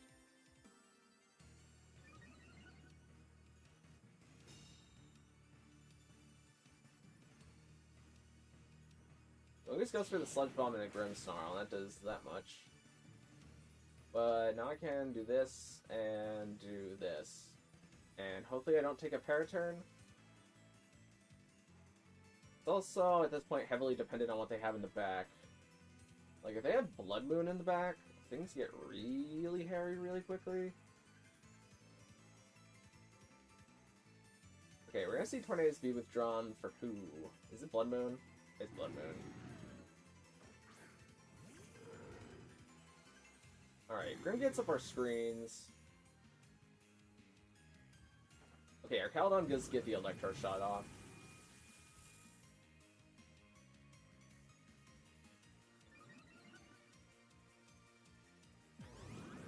That's going to be +2 Electro Shot into Amoonguss. It's going to pick up KO into it. Critical hit, but I don't think that crit mattered.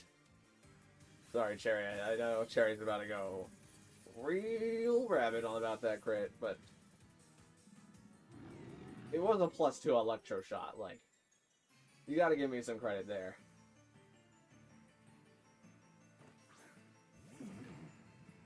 So yeah, Blood Moon.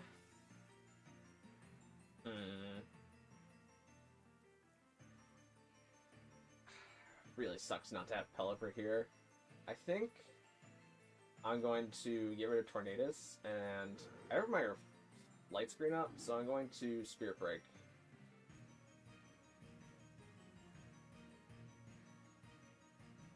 Tornadus can't move because paralyzed. So it's not going to get up its tailwind.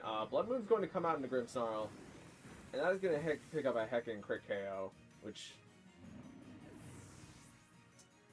I'm gonna sip my copium a little bit, and I would like to believe that that crit mattered, but I don't think it did. Our Caledon also take its Paraturn. Okay.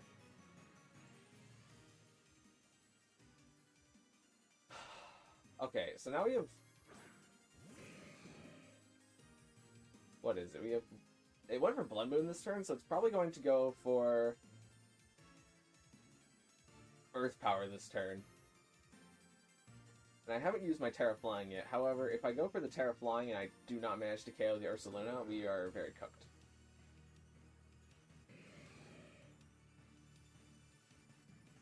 We are very cooked indeed.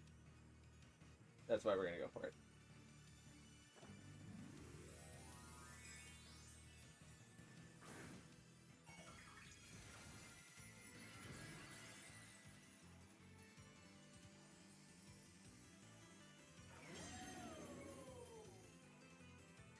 Scizor gets off Bullet Punch, does some damage to Ursaluna. Ursaluna goes for the Earth Power, but it does not affect our Caledon. We really need our Caledon to land this. Okay. The rain has stopped, but now we are at a point where I can Electro Shot and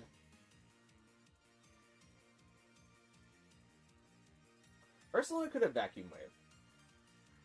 Vacuum Wave would be the worst of the worlds. We go for Snarl here, to be safe. We go for Snarl and the Bullet Punch.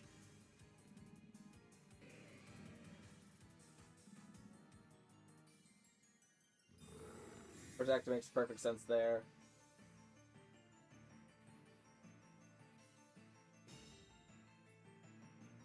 This could be Hurricane Miss.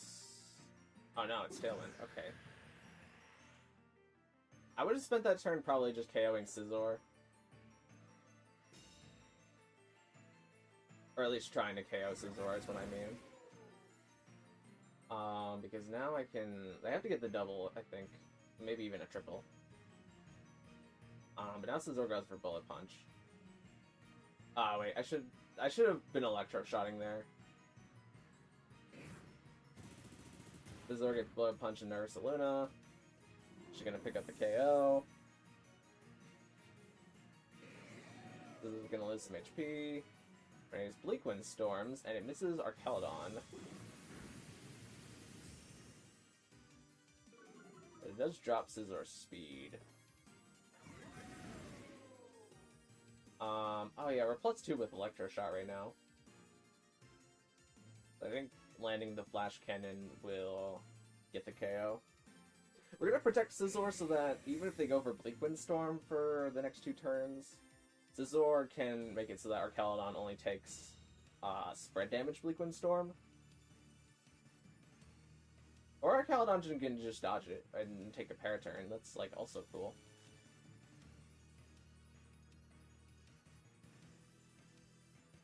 Very gnarly. With my Life Orb, I shouldn't knock out myself by using Bullet Punch, but I'm gonna go for the Bullet Punch. There's a chance here that Tornadus just gets paralyzed, and then Scizor can win the game. Okay, there it is. Even if Arcaladon gets paralyzed here, Scizor just goes for Bullet Punch. And that wraps up the game. GG's, GG's.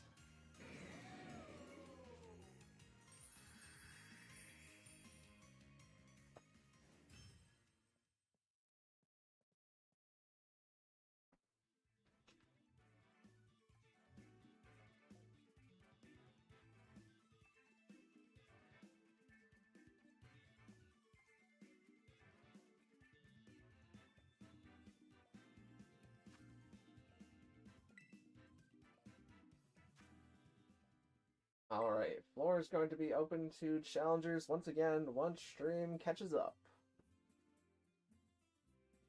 I think I'm onto something though. You're definitely onto something, and that scares me, like, a lot. Like, not a lot of people have brought Golden Go, but Golden Go does match up into a lot of the team very well if you can position it correctly.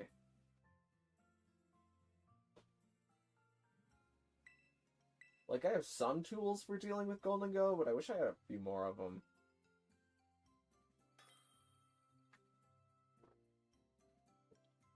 Alright, we got GG Plays coming back onto the field.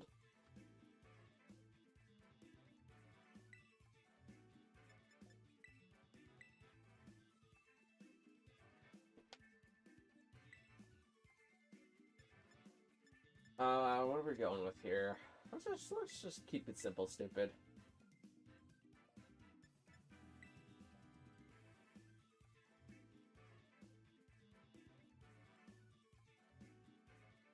I need to make Golden Go work better. Yeah, Golden Go can definitely, if you put it in a good spot, like Golden Go is just good, like, generally into a lot of teams.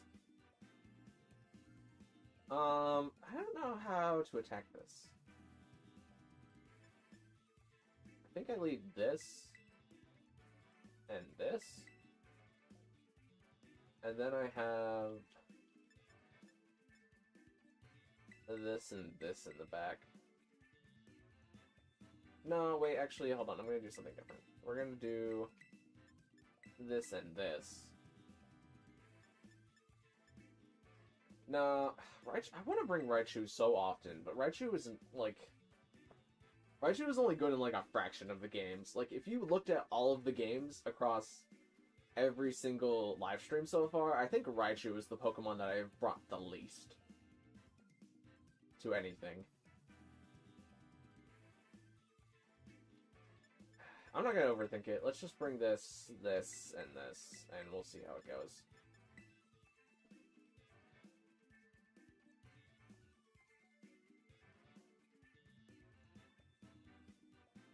skill issue, not Pokemon issue. I mean, those kind of things go hand in hand, though. Like, it's... Pokemon is, like, 30% team building, 70% playstyle. And that, like, fluctuates during different... At, like, the very end of a regulation, it's, like, 70% team building, 30% skill. But at the beginning of a generation, it's, like, 30%, 70%. And then, like, it fluctuates as a regulation goes on. What do I do here? This is Cinderace. It's gonna hurt me. Like, a lot. I don't like Cinderace being here. Also, Metagross is here, but, like... Whatever. Let's do this. I know Grimmsnarl is gonna catch a Steel-type attack here. Oh, we see Double Kick come out. The Cinderace transforms into a fighting type.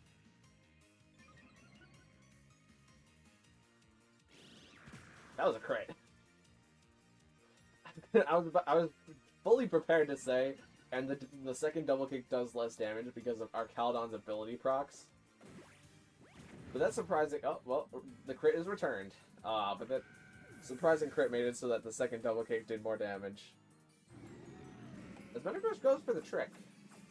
Tricking a... Toxic Gorgon and Grimmsnarl. And it obtains a Light Clay. And Grimmsnarl is now using Reddit.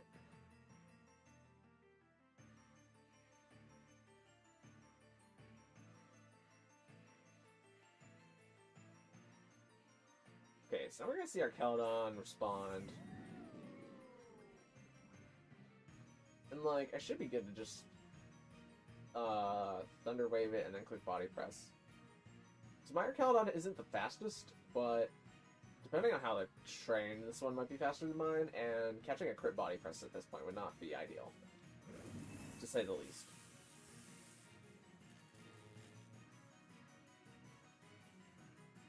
Who used a dire hit on the stream? Oh, with the increased crit chances. Metagross is now going to be flying above everybody with Magnet Rise. And Grimmsnarl is going to take damage from using Reddit.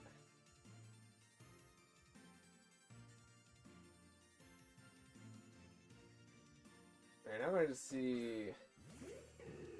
Oh, what is the messed up way that you can say Decidueye? Oh, Decky Dewey. Decky Dewey hits the field. We're gonna go for this Snarl and I think Thunder Wave into Decky Dewey.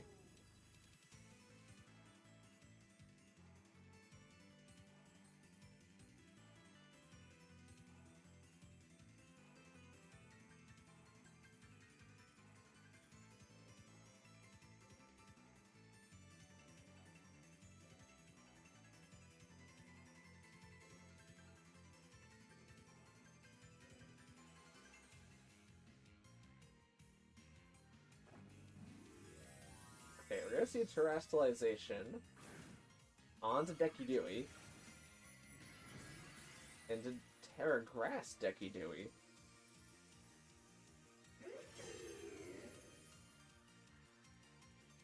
Thunder Wave comes out into it.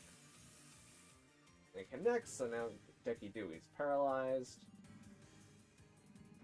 Calon's going to get off this Snarl, and Decidueye is not going to take super effective damage from it, but Metagross is now going to take super effective damage from it. And Metagross is not Clear Body. It is Meteor Mesh, though, and it's about that time. Decidueye's Leaf Blade comes out, and does 4 damage into Arcaldon.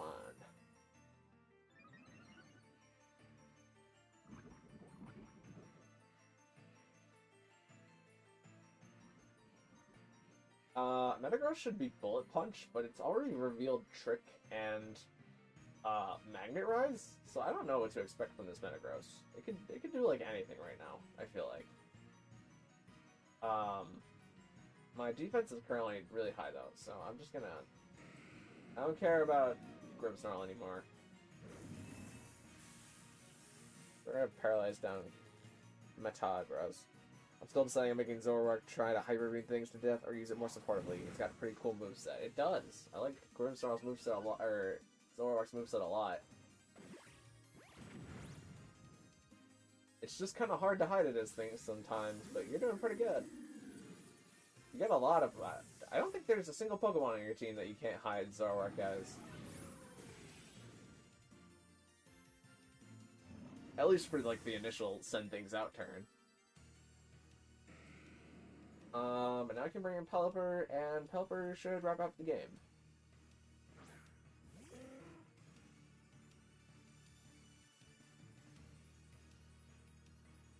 We get Body Press and Weather Ball.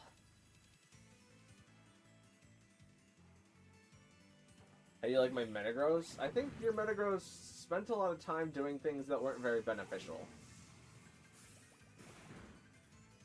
Because, like, you used Magnet Rise, but there wasn't any ground-type moves in this game. And you used Trick to trick a Toxicorp, but, like, you could have just clicked Meteor Mash anyways, and that would have caused Grimmsnarl to die. So, while I like the tech moves on Metagross and the ideas of them, I don't think they're really doing very much. Like, if you're gonna do something with Metagross, I would just give Metagross, like, all attacking moves. And Clear Body as an ability. Clear Body is also very good on Metagross, because it means that you can't drop stats on Metagross. No on-switching abilities, at least? Yeah. That's the thing that you want with Zoroark, because, like, obviously, if something spores into your Goldango, and Goldango falls asleep, that ain't Goldango.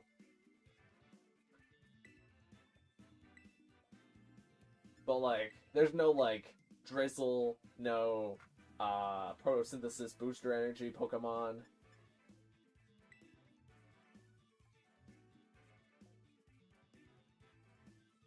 No Riolabooms with Grassy Surge. No Intimidate Pokemon. Clear Body and maybe AV. Yeah, AV is what a lot of them run. The Toxicorp, though. The Toxicorp... It's, like, kind of handy because... Like, yeah, you keep Grimmsnarl from setting up an extra 3 turns of whatever screen it goes for second. But I still have, like, an extra, like, 5 turns of screens at that point.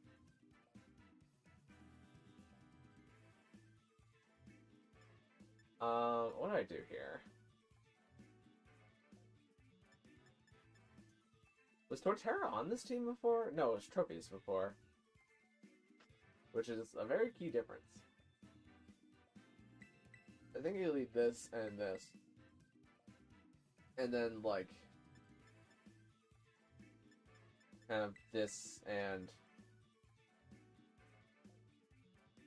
No, not this, not that. I just have this and this in the back.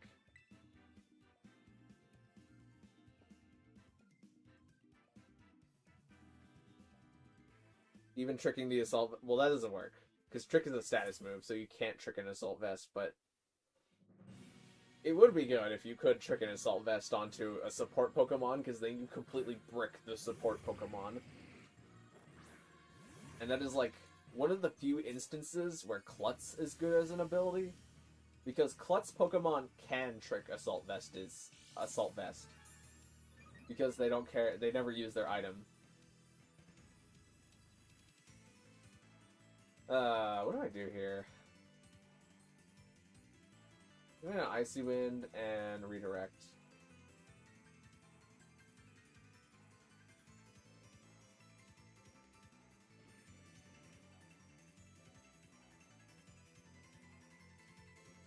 Too good to be true, yeah. I would totally use the strategy to trick an Assault Vest onto something just to keep a Moongus from doing crazy things, but, like... It might be a little OP. Just theoretically, because then when you trick an Assault Vest onto something, they also can't protect. So if you have to spend, like, an ability to, like, not have an item in order for it to work, then it's, like, kind of balanced. Let's go for Shadow Ball, and Do I just Terra Stellar? Like, is it that crazy for me to go for Terra Stellar here?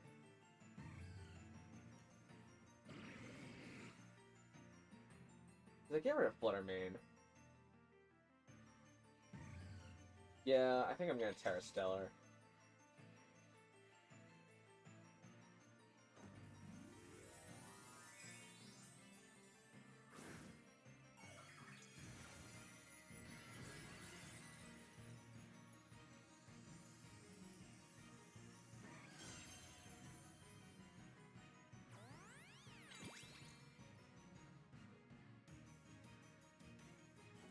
My Fluttermane is faster than the opposing Fluttermane, maybe because of natural speed, but I guarantee it this turn not being a speed tie because I used Icy Wind the previous turn.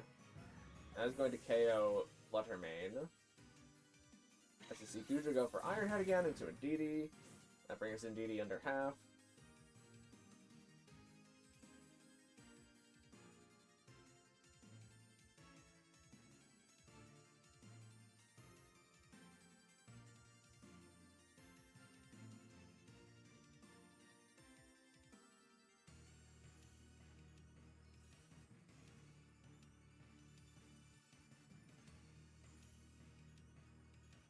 Okay, we're gonna see Heatran hit the field. I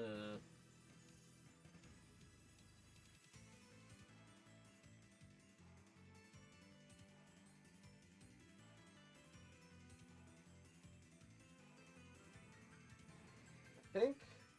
What do I think? I think I'm gonna plug as much damage as I can into Heatran this turn, and follow me.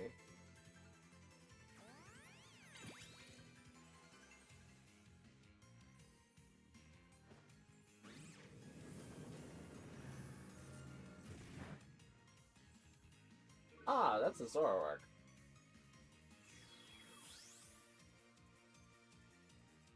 Probably means Indeedee dies this turn. And Fluttermane's gonna lose the Sash. Good play, good play.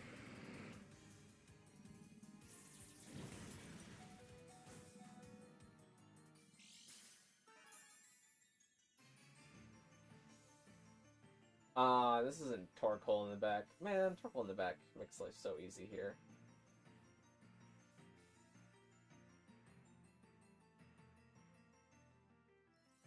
Well, maybe not necessarily easy, but it does kind of make life here. So we can go for a Dazzling Gleam and Aura Sphere this turn.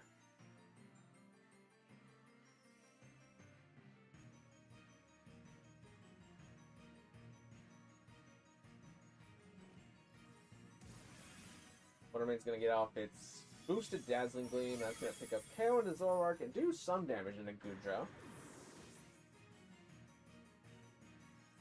As combo Aura Sphere comes out, nearly picks up KO into Goodra. Goodra goes for the Iron Head into Fluttermane and is able to take down Fluttermane.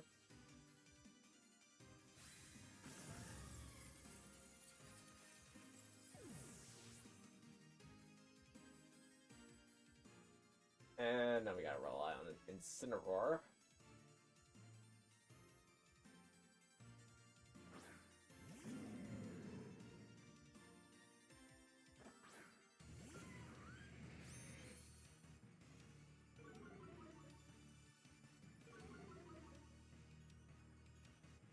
So my wisest play here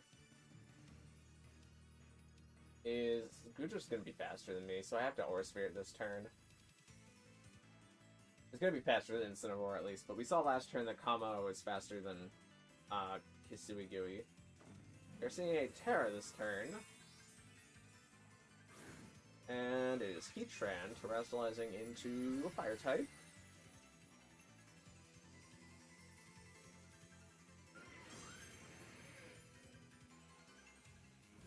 Kamo goes for the Aura Sphere, and that finishes off Goodra.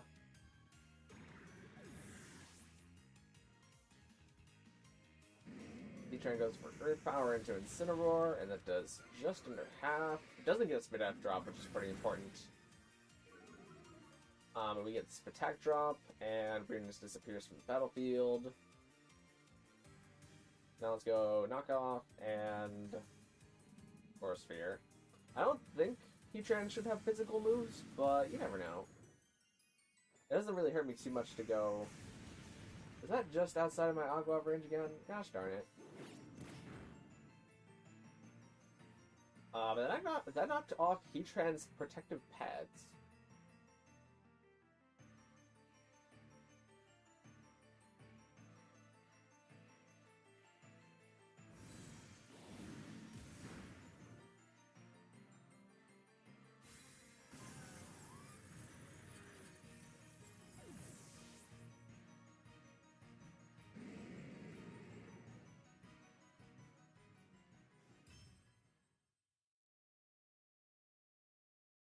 GG's, GG's.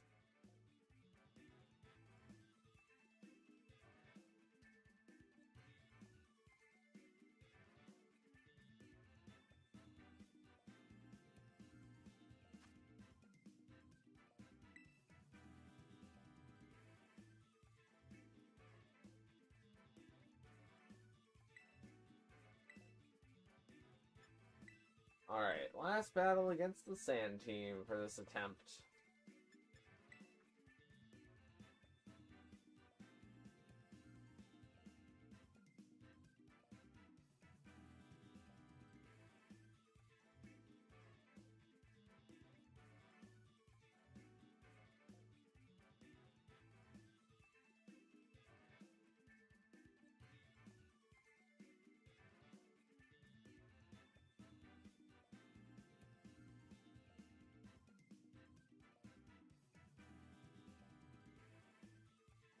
Taking their Pokemon carefully, hopefully. Hopefully we're not getting timed out. Hi, B-Dog. Welcome back, welcome back. We're on GG Plays' last battle here of their attempt.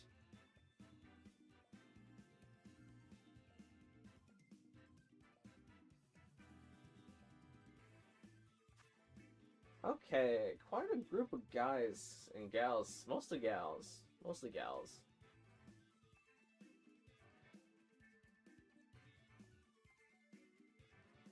But I don't think there's anything to stop me from doing this, and lastly, this. So, let's see what happens.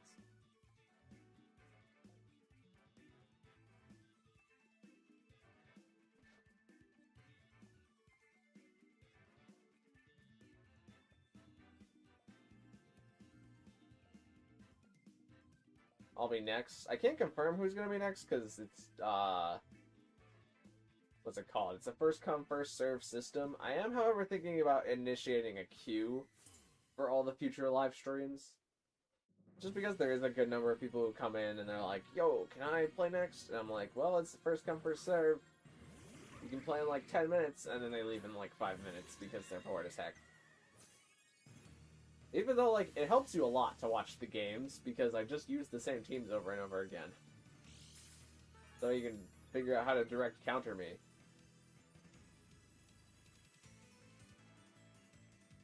So we're gonna follow me, and we're gonna get up the room.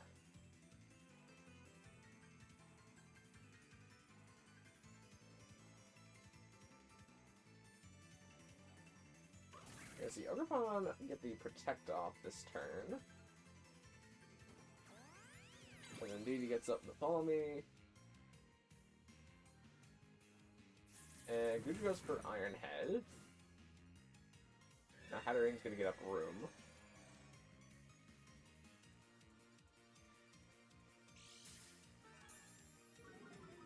And Gucci's Room Service is going to activate. What do they have again? Okay, so I'm going to do this turn.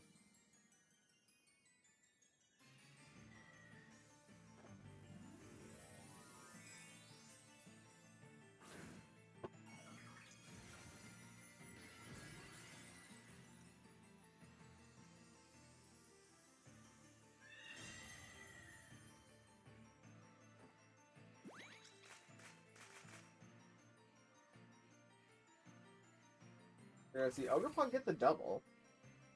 Good for it, good for it. Hattering's gonna get off Expanding Force.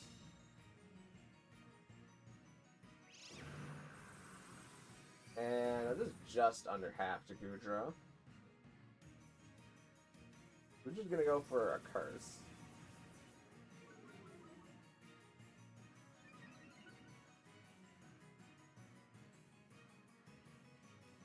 And I think I'm just gonna repeat the previous play.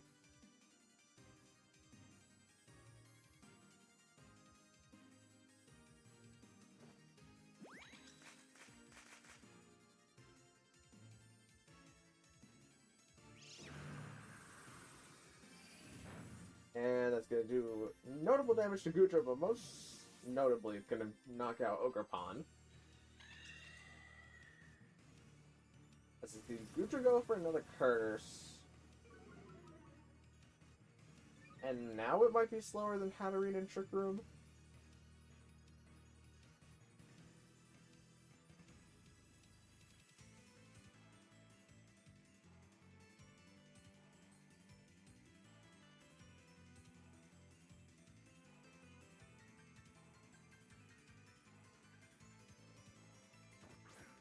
I'm going to see Haxus hit the field. And I'm going... I mean, Hatterene doesn't really fear being hit by Goodra this turn. But I'm going to go for this. Okay. Can't finish Good Night Fire. Well, good night, GG plays. Good tries, though. I like the change-ups, but maybe try searching, like, directly on YouTube for some sets that other people are using. Also, don't have protective pads on Heatran. Protective pads is not very useful as an item. GG's, GG's. Maybe next time.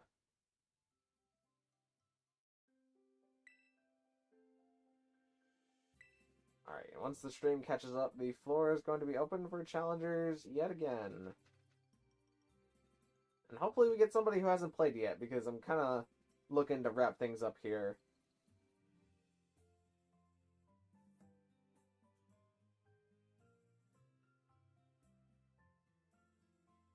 Okay, stream's caught up enough.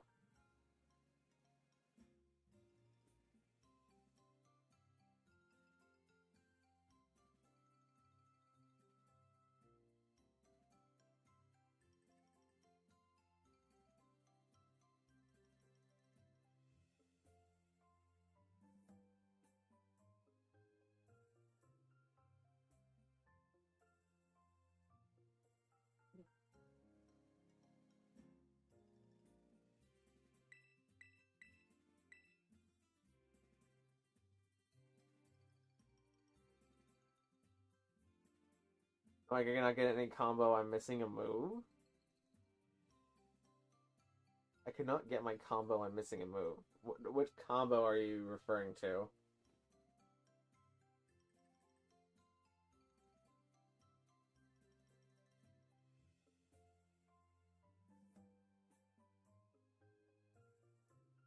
Wait one sec, well, I'm here. I'm here until somebody takes the floor.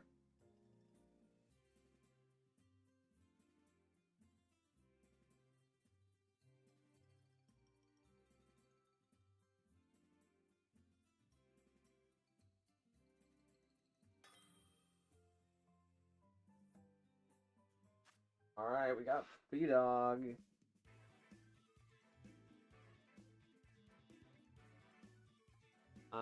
Give me just a sec.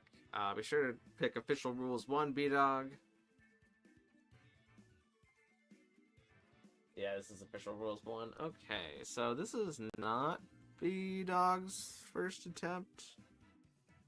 Yeah, this is their second attempt plus. They only need to win 2 of these battles.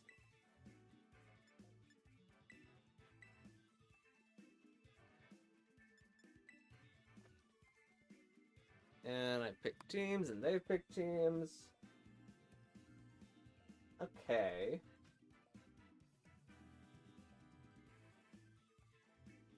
Let me leave this and this. And then have this and this in back. And we'll see how it goes. The fire and grass type and a Alolan Muck. What are you gonna moody minimize me, Juju plays? Is that the plan here? Are you gonna risk it all? Oh gosh. Okay. Not a super ideal lead, if I'm being honest. Huh. I think I do this.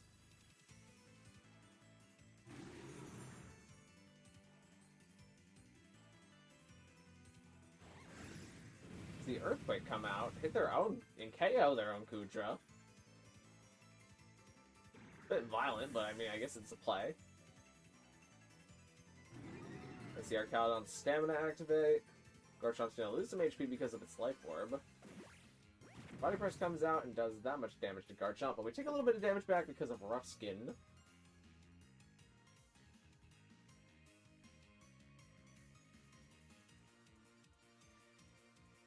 And now we're gonna see Meowscarada hit the field.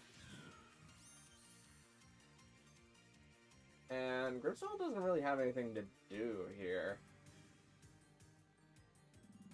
Can Body Press... I'm gonna Body Press the cat and Spirit Break the Garchomp.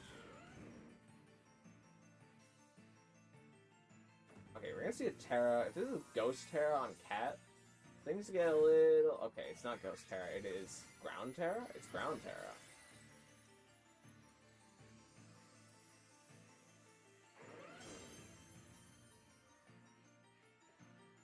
Garchomp goes for the Sword Stance. Mascara goes for Play Rough, that nearly KOs Grimmsnarl. Okay.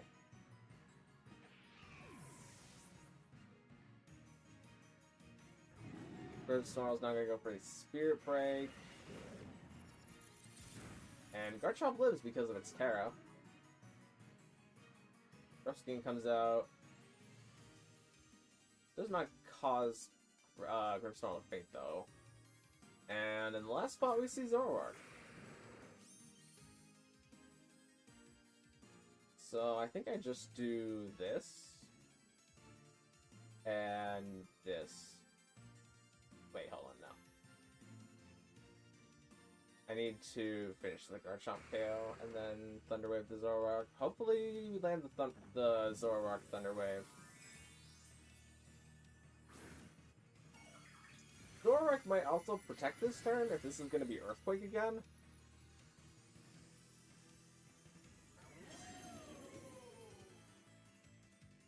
No, Zoroark actually goes for the Helping Hand.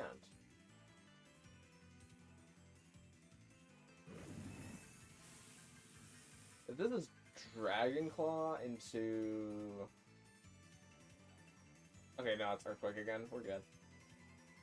If this is Dragon Claw into Archaludon, things get extra hairy again, but this is fine.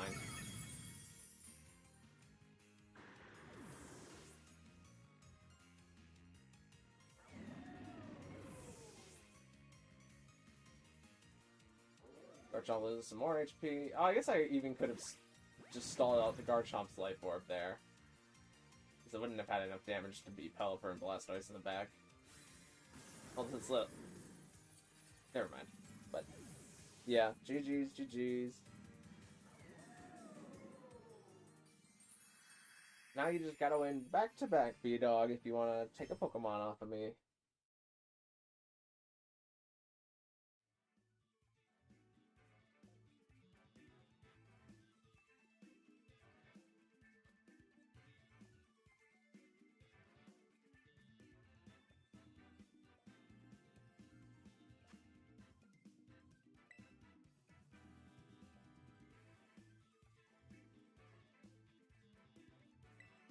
Okay, I'm not gonna bother hiding team this time. I'm gonna grab this team.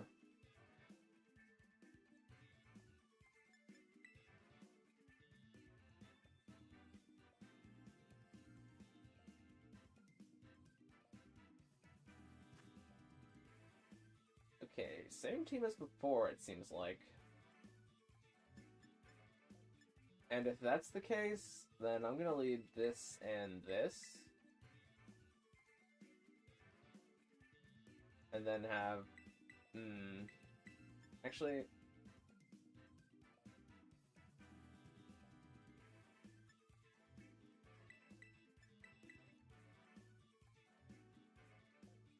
It benefits me a lot to lead Rillaboom here based on their last plays because of Garchomp Earthquake could do a good chunk of damage into Hatterene. And Rillaboom's grassy terrain will weaken the effect of Earthquake. However, like, it makes it really hard to get rid of Goodra. I'm not gonna overthink it. I'm just gonna bring this.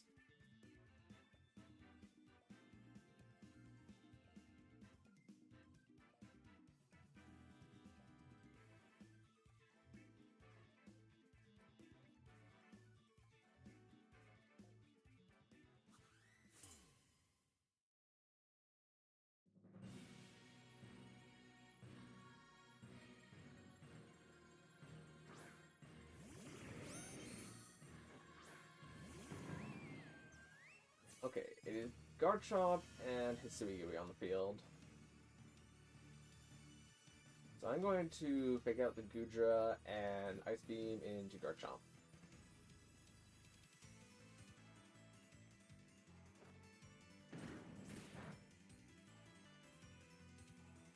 There's the Garchomp go for Shadow Ball. Probably because it's Zoroark. And I draw my spit up. That's... okay. That's fine with me. Goodra flinches and cannot move because of the fake out, and everybody takes grassy terrain healing. Okay, so I can pick up Grassy Glide KO on Zoroark, probably, and then...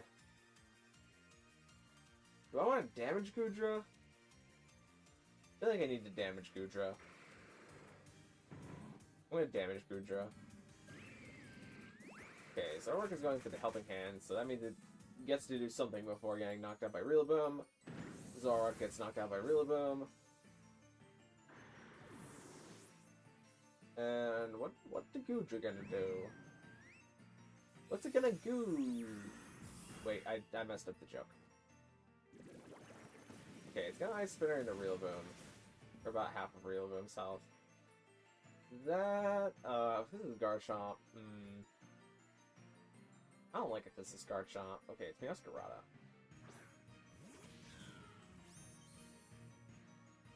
So, what I kind of want to do here is I want to lose both. I'm going to U-turn, and... Flower Trick probably just KOs Primarina.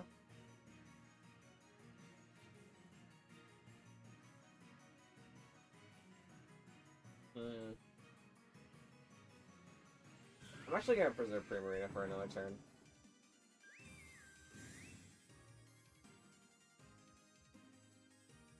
Meowscarada goes for Leaf Storm instead of Flower Trick. I think I would have survived the Leaf Storm. Oh wait, no, I wouldn't. I would not have survived the Leaf Storm with a Spit F drought. But Meowscarada gets KO'd by U-turn.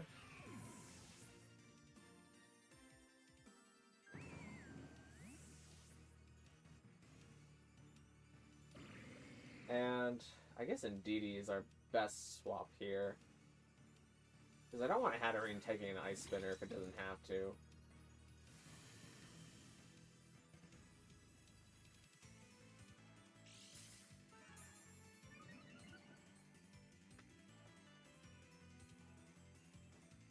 Okay, Goodra Ice Spins again.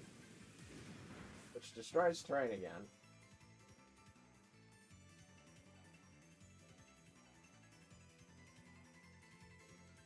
And Garchomp hits the field.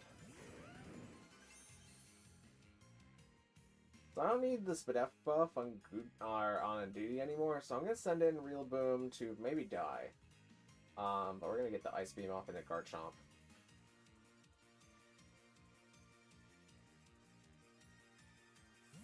And we're gonna hope that Primarina lives the Earthquake, which it should.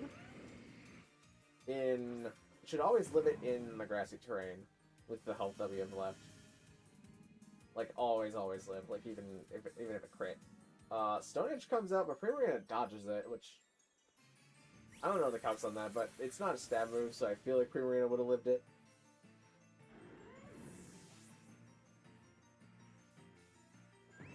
Goodra Ice Spinner comes out again. And takes Rillaboom down to 5 HP. As grass disappears from the battlefield, we can go for Fake Out and Moonblast. We're going to see his Suigui grabbing a Terra here. Into Terra Steel.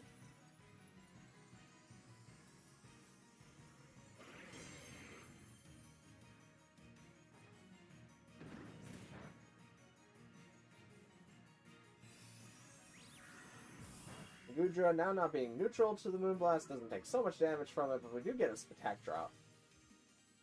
As Goodra flinches, and I'm going to... Actually...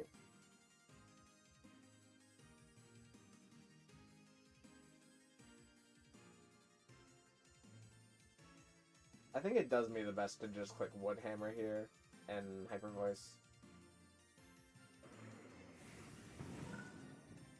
Yeah, Wood Hammer just KOs.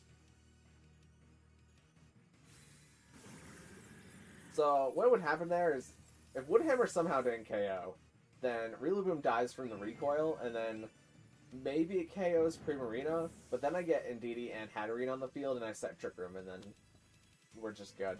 I probably don't even go as far as setting Trick Room, I just click Mystical Fire with Hatterene in the back. But GG's, GG's.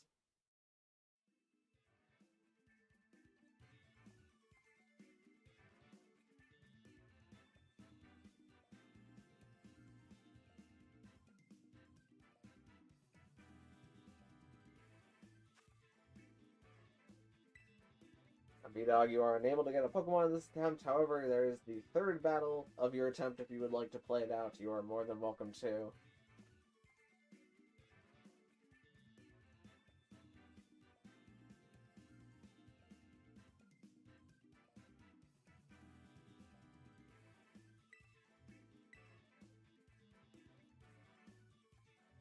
Who did I bring before? Was it the Rain Team? Yeah, it was the Rain Team.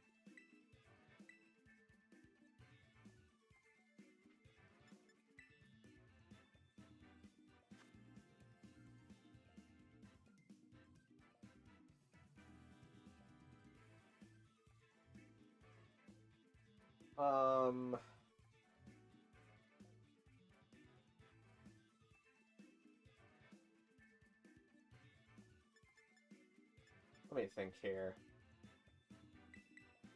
I think I leave this and this. Then I have this and this in the back.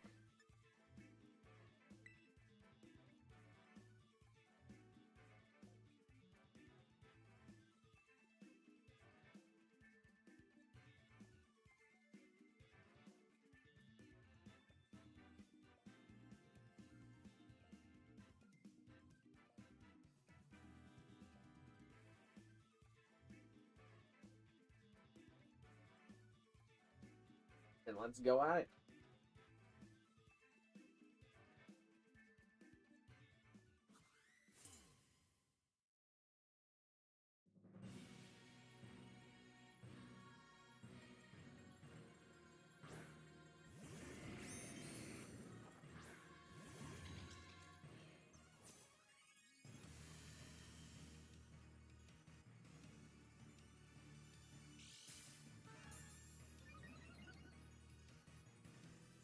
Okay, we're gonna see two Hisuian Mons on the field. I think it is best if I click Shadow Ball and follow me.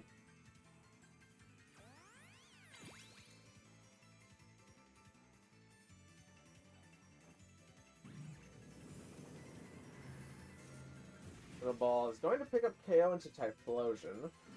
We were risking things a little bit there with that not being Hisuian Zoroark. But that was a risk I was willing to take. because then I could just redirect whatever move it uses into Indeedee and still be fine. But now we're going to see Garchomp on the field, and I kind of want to just double protect. But then that gives them the ability to just Swords Dance for free if I double protect. What do I have in back to keep them from doing that? Really nothing. Yeah, I think I just attack this turn.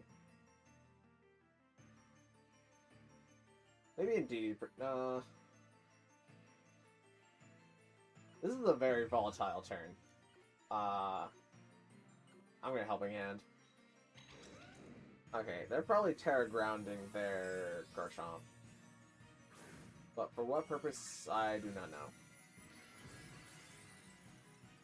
If it's Protect Hisugui... Okay, it's not Protect Hisugui. Most of these turns should go in my favor then. Because Garchomp will... Okay, Garchomp Swords Dances. That's... Yeah, all these turns go in my favor. If Gudra now goes for Iron Head, but that brings Fluttermane down to Sash.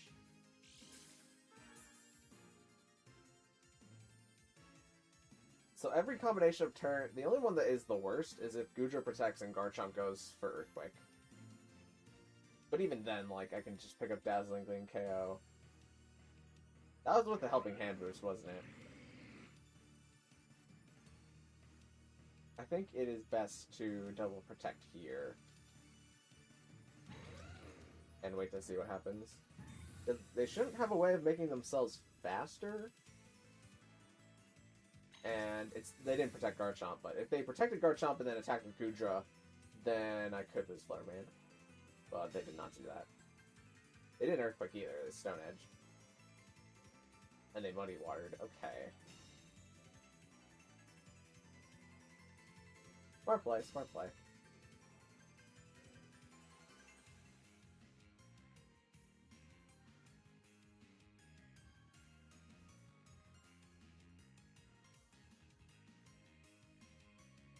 See Helping Hand come out, no protects. Dazzling Gleam is going to pick up the KO on Garchomp and do some damage to Gudra.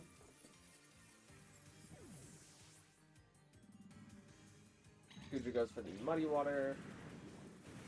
And that picks up KO on Fluttermane and lowers Indeedee's accuracy.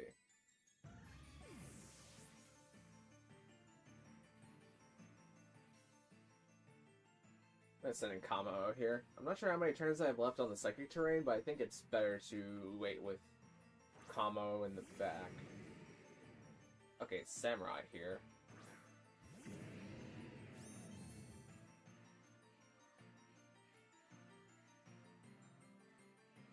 Is Samurai faster than Indeedee is the question I think I need to ask myself. It probably isn't. I'm going to Terra Steel Clangristle, because this could be a Dragon-type move from Gudra. Did I just pick off Gudra KO? I think I just pick off Gudra KO and follow me. How many turns of my terrain do I have left? Okay, one turn. Yeah. This is the perfect move.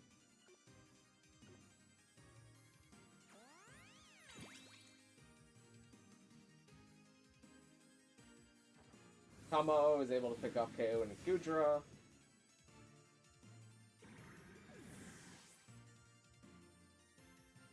Samurott goes for the Sword Stance. Okay. Weirdness disappears from the battlefield.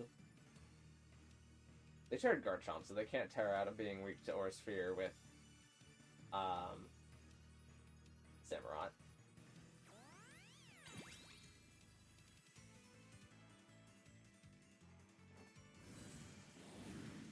Yep, the Aura Sphere, and that just flat out picks up KO into Samurott.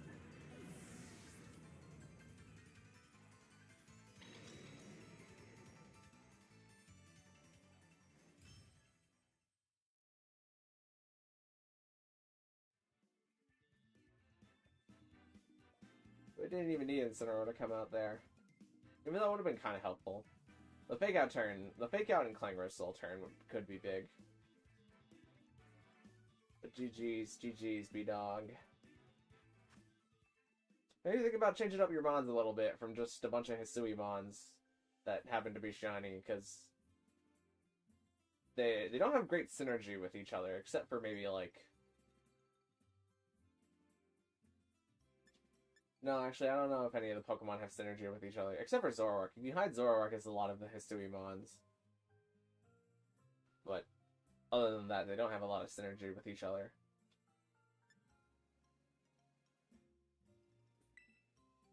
Alright, let's open the floor once again.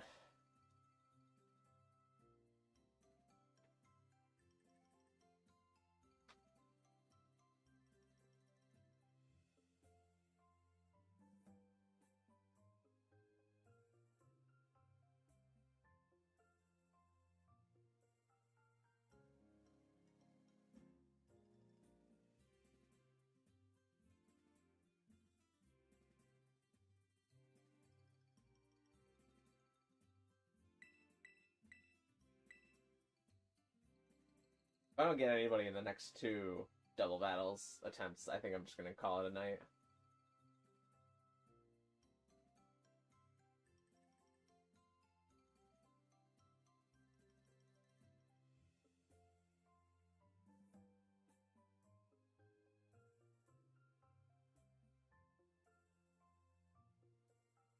Rushing this Academy Age tournament final battle? Okay.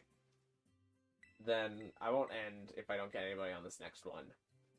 But we'll have one last battle with Cherry, and then I think at that point that's a good stopping point after that.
Sorry for the wait. No worries. It's not like I'm doing anything else.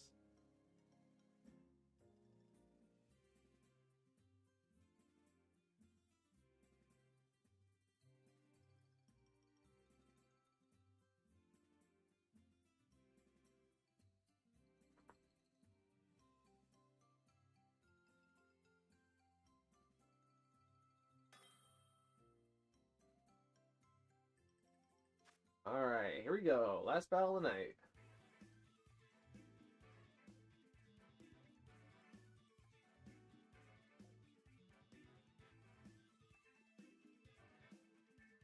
I'm not gonna bother hiding screen. Let's just pull out this team.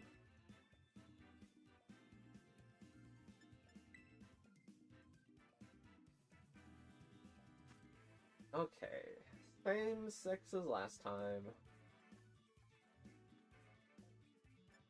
Let's do this, and this, I believe. And then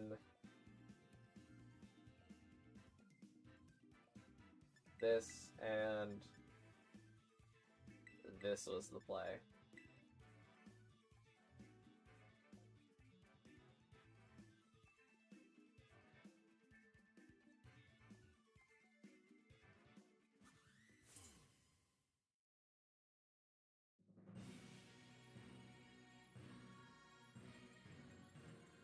Okay, we're gonna see Urshifu and Among Us.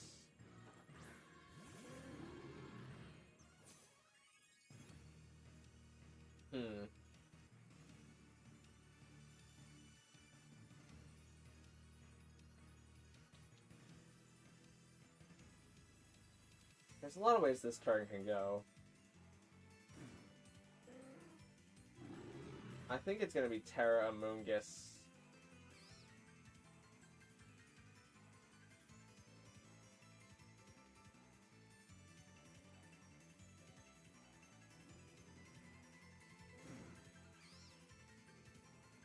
Let's do that. Okay, who's getting Terra'd? It is in fact Amoongus. Into water.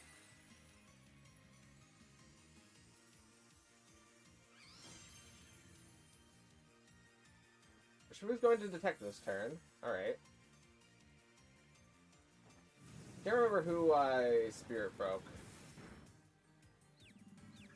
Confusion is out on Amoongus. I Spirit Broke. Okay. And this is Spore. Well, let's hit Self in Confusion.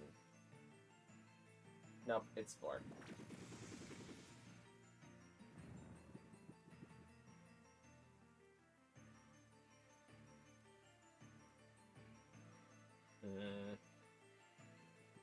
I just wish I went for the Thunder Wave into Amoongus, but like, oh well.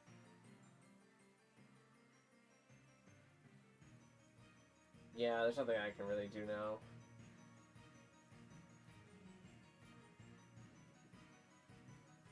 So Thunder Wave Amoongus. Amoongus is confused because it went for... Well, it went for Rage Powder because priority. We're gonna get Thunder Wave this turn. Into it.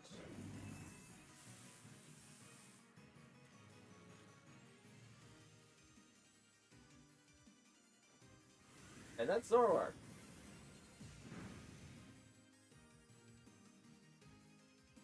Good call on putting Detect on the Zoroark. But now what? That changes things a little bit here.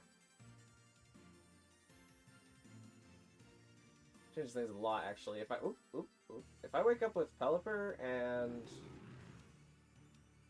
Spirit Break Amoongus.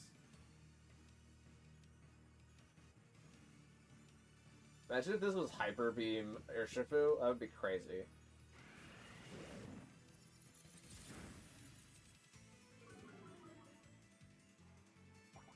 Amoongus, Nom Nom Nom's Fairy.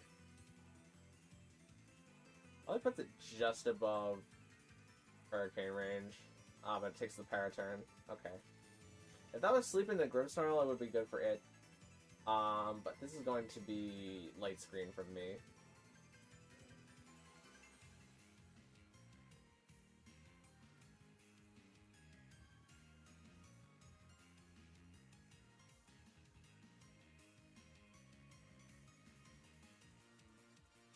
Okay, we're going to see Amoongus be withdrawn into Ursaluna.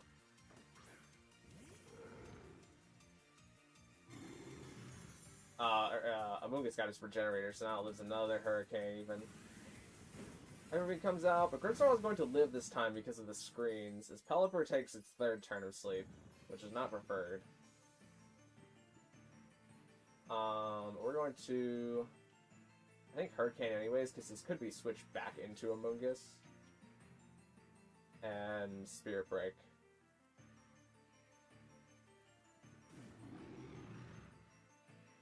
Actually, I really need Pelipper Sash to not break, and there's no shot that they're going for a ground type move this turn. We're going to swap in our Caledon and go for Spirit Break into Ursaluna. Yes.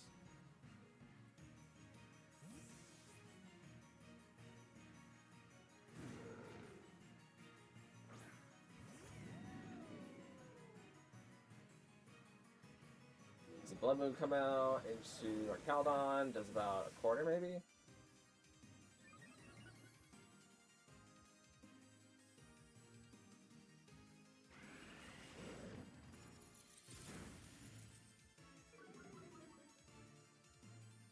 And the rain stops.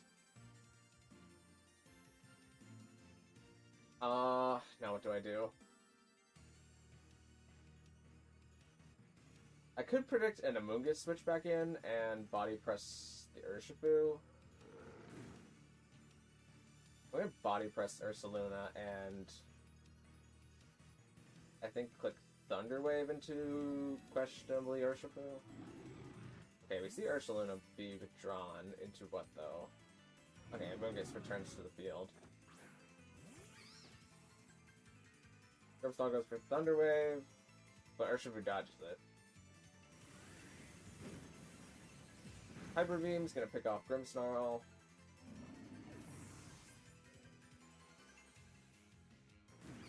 And we body press Amoonguss for some damage.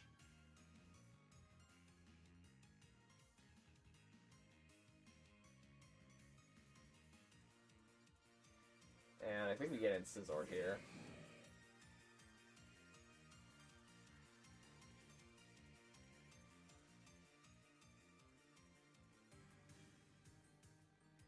Only to bait into Pelipper.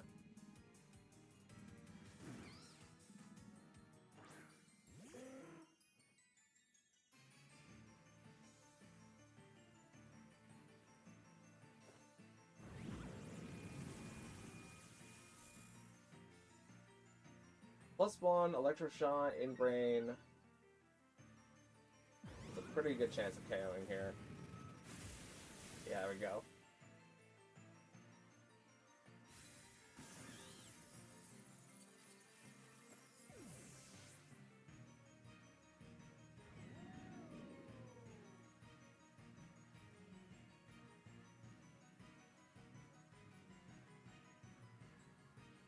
Now we see real Urshifu hitting the field.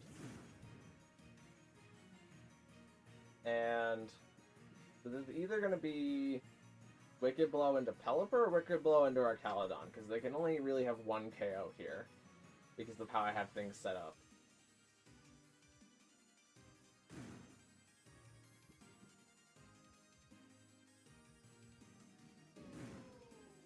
So I'm going to body press the Urshifu and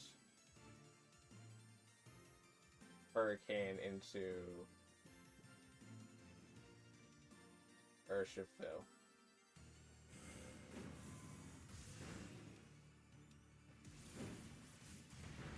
Okay, they didn't decide to take either KO here. Body press comes down to Urshifu and that kicks up KO into that slot. As Pelipper wakes up and gets the Hurricane off. Revealing a Sash, because it is Zoroark.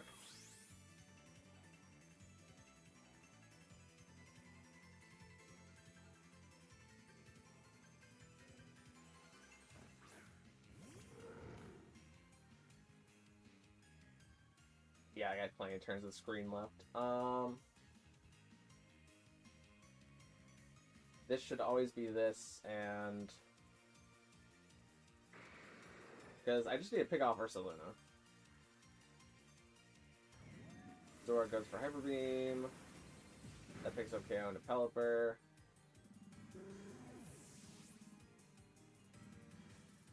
And our Caledon's faster than Ursaluna, and with 2 defense boosts, that should always pick up KO.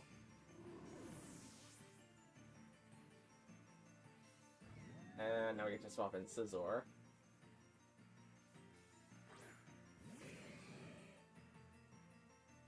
we can just snarl and bullet punch.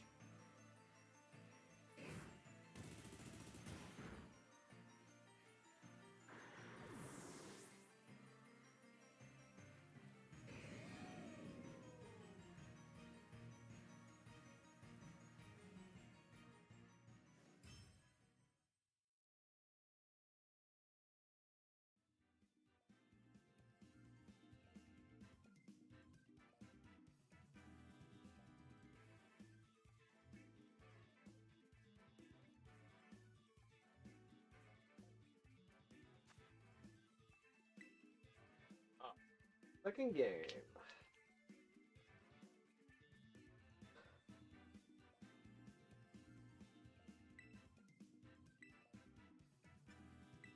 Let's bring out these guys.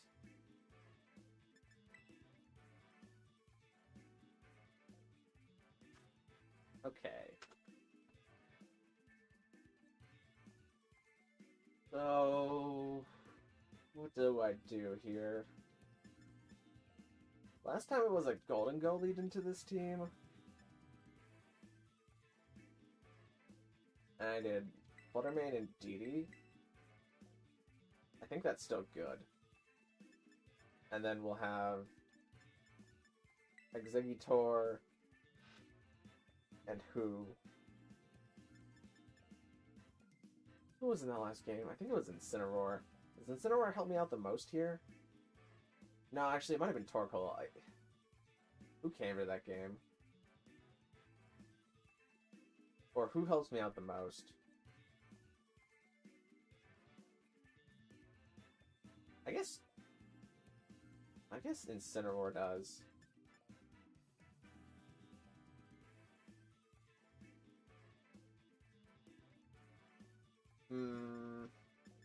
Yeah, I think Incineroar does.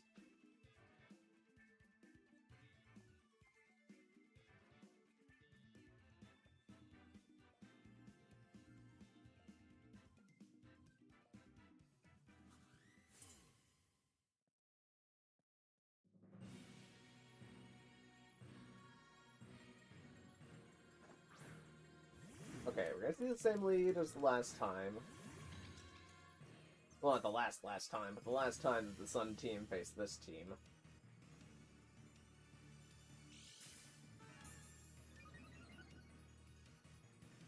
I think I correctly predicted Urshifu attacking last time.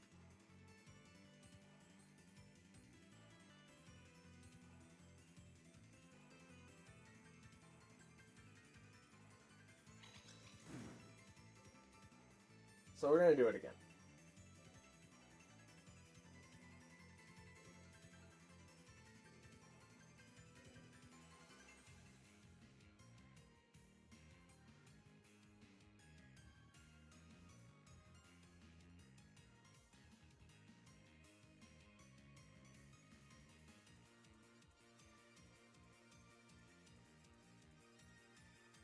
Okay, we're gonna see an opposing Terra. If I had to get this as Golden Go going for Steel. Yeah. That's bad.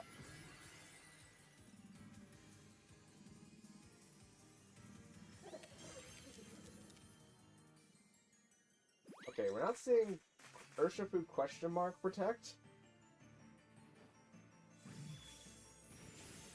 Okay, Urshifu gets knocked out. Golden Go takes resisted damage, but it was gonna do that anyways. And now we're gonna see Golden Go get off Make It Rain. It's going to bring Fluttermane down to Sash and Didi exactly to like half.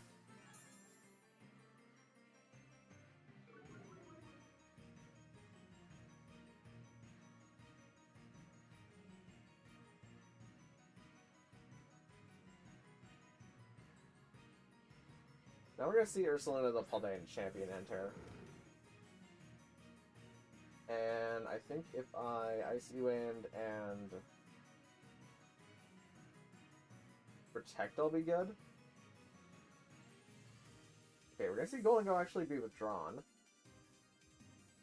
for Tornadus.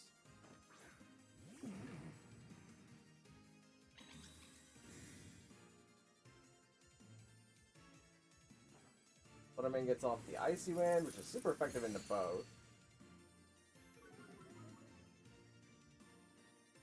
Ursaluna does go for Hyper Voice. Okay.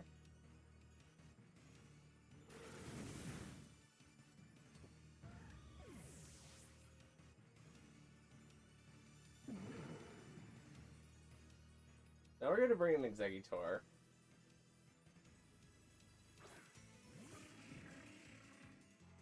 And because of the speed drop, I'm expecting Tornadus to Tailwind and then Ursaluna to go for an attack. But I can do this. And this puts me in a really good position, albeit something terrible happens. I think what would be terrible is Ursaluna Protect.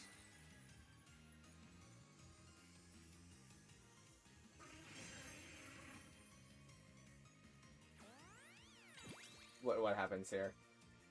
If Exeggutor clears the field, I think we win. And Blood Moon should have no way to KO Exeggutor.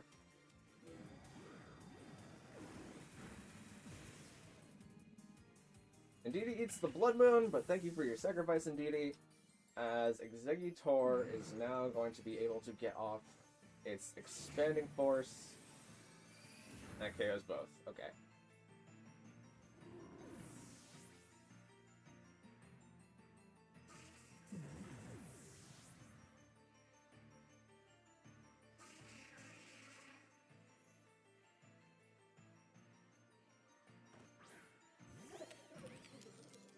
And now my Incineroar in the back should be able to deal with Gholdengo.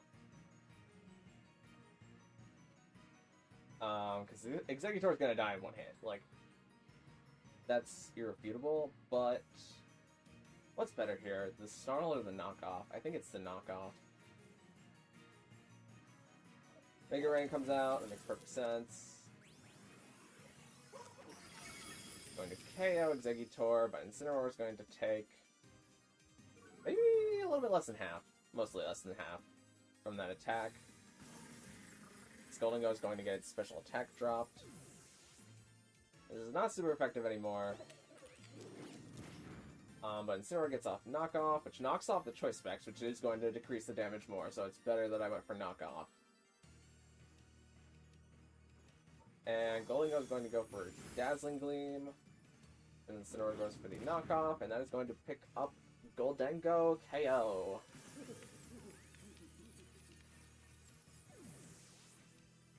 The GG's.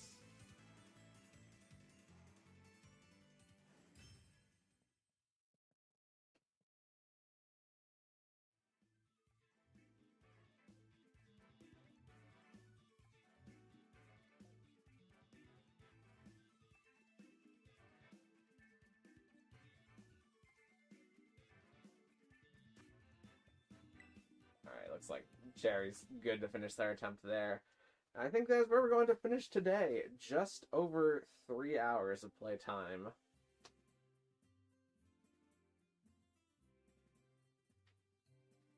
The Switch is gonna die? Gotcha, gotcha. Fair enough. Fair enough.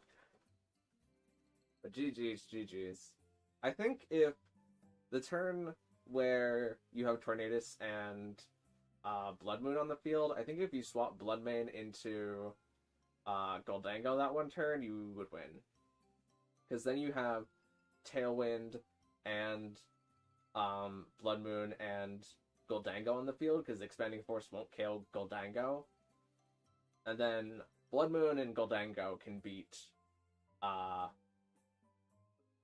you can KO Exeggutor and Indeedee, and then Blood Moon beats Incineroar in the long game. But just something to think about. That's where my game plan was at. I don't think I had a way to beat that, but yeah. Got some important knowledge for the Zoroark team. Yeah, it's good to always play teams, you know.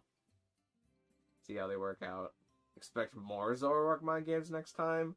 I'm going to see 2 different variants of the same team, but they just have different forms of Zoroark.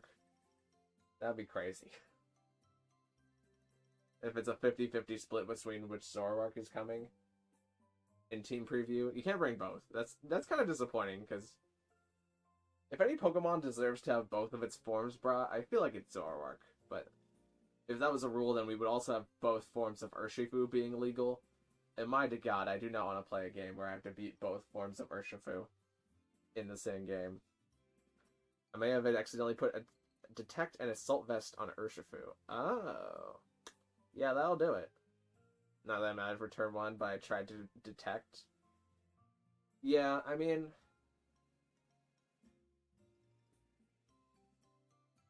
if you had Detected, then you would have had to swap Urshifu out into something else, and that would take a Dazzling Gleam. I guess, yeah, the game would have been more in your favor at that point, sure, because then you don't just lose Urshifu to the Dazzling Gleam, but it would be interesting, because I would have to play Indeedee differently than I did in order to get rid of Ursaluna in a later game. But yeah, what happens, happens. There's always next time. But thank you guys so much for watching. If you liked it, maybe consider leaving a like on the stream, and even consider subscribing, because we are so incredibly close to 1K that it's crazy. And I'll see you guys in the next video / live stream. Thank you very much.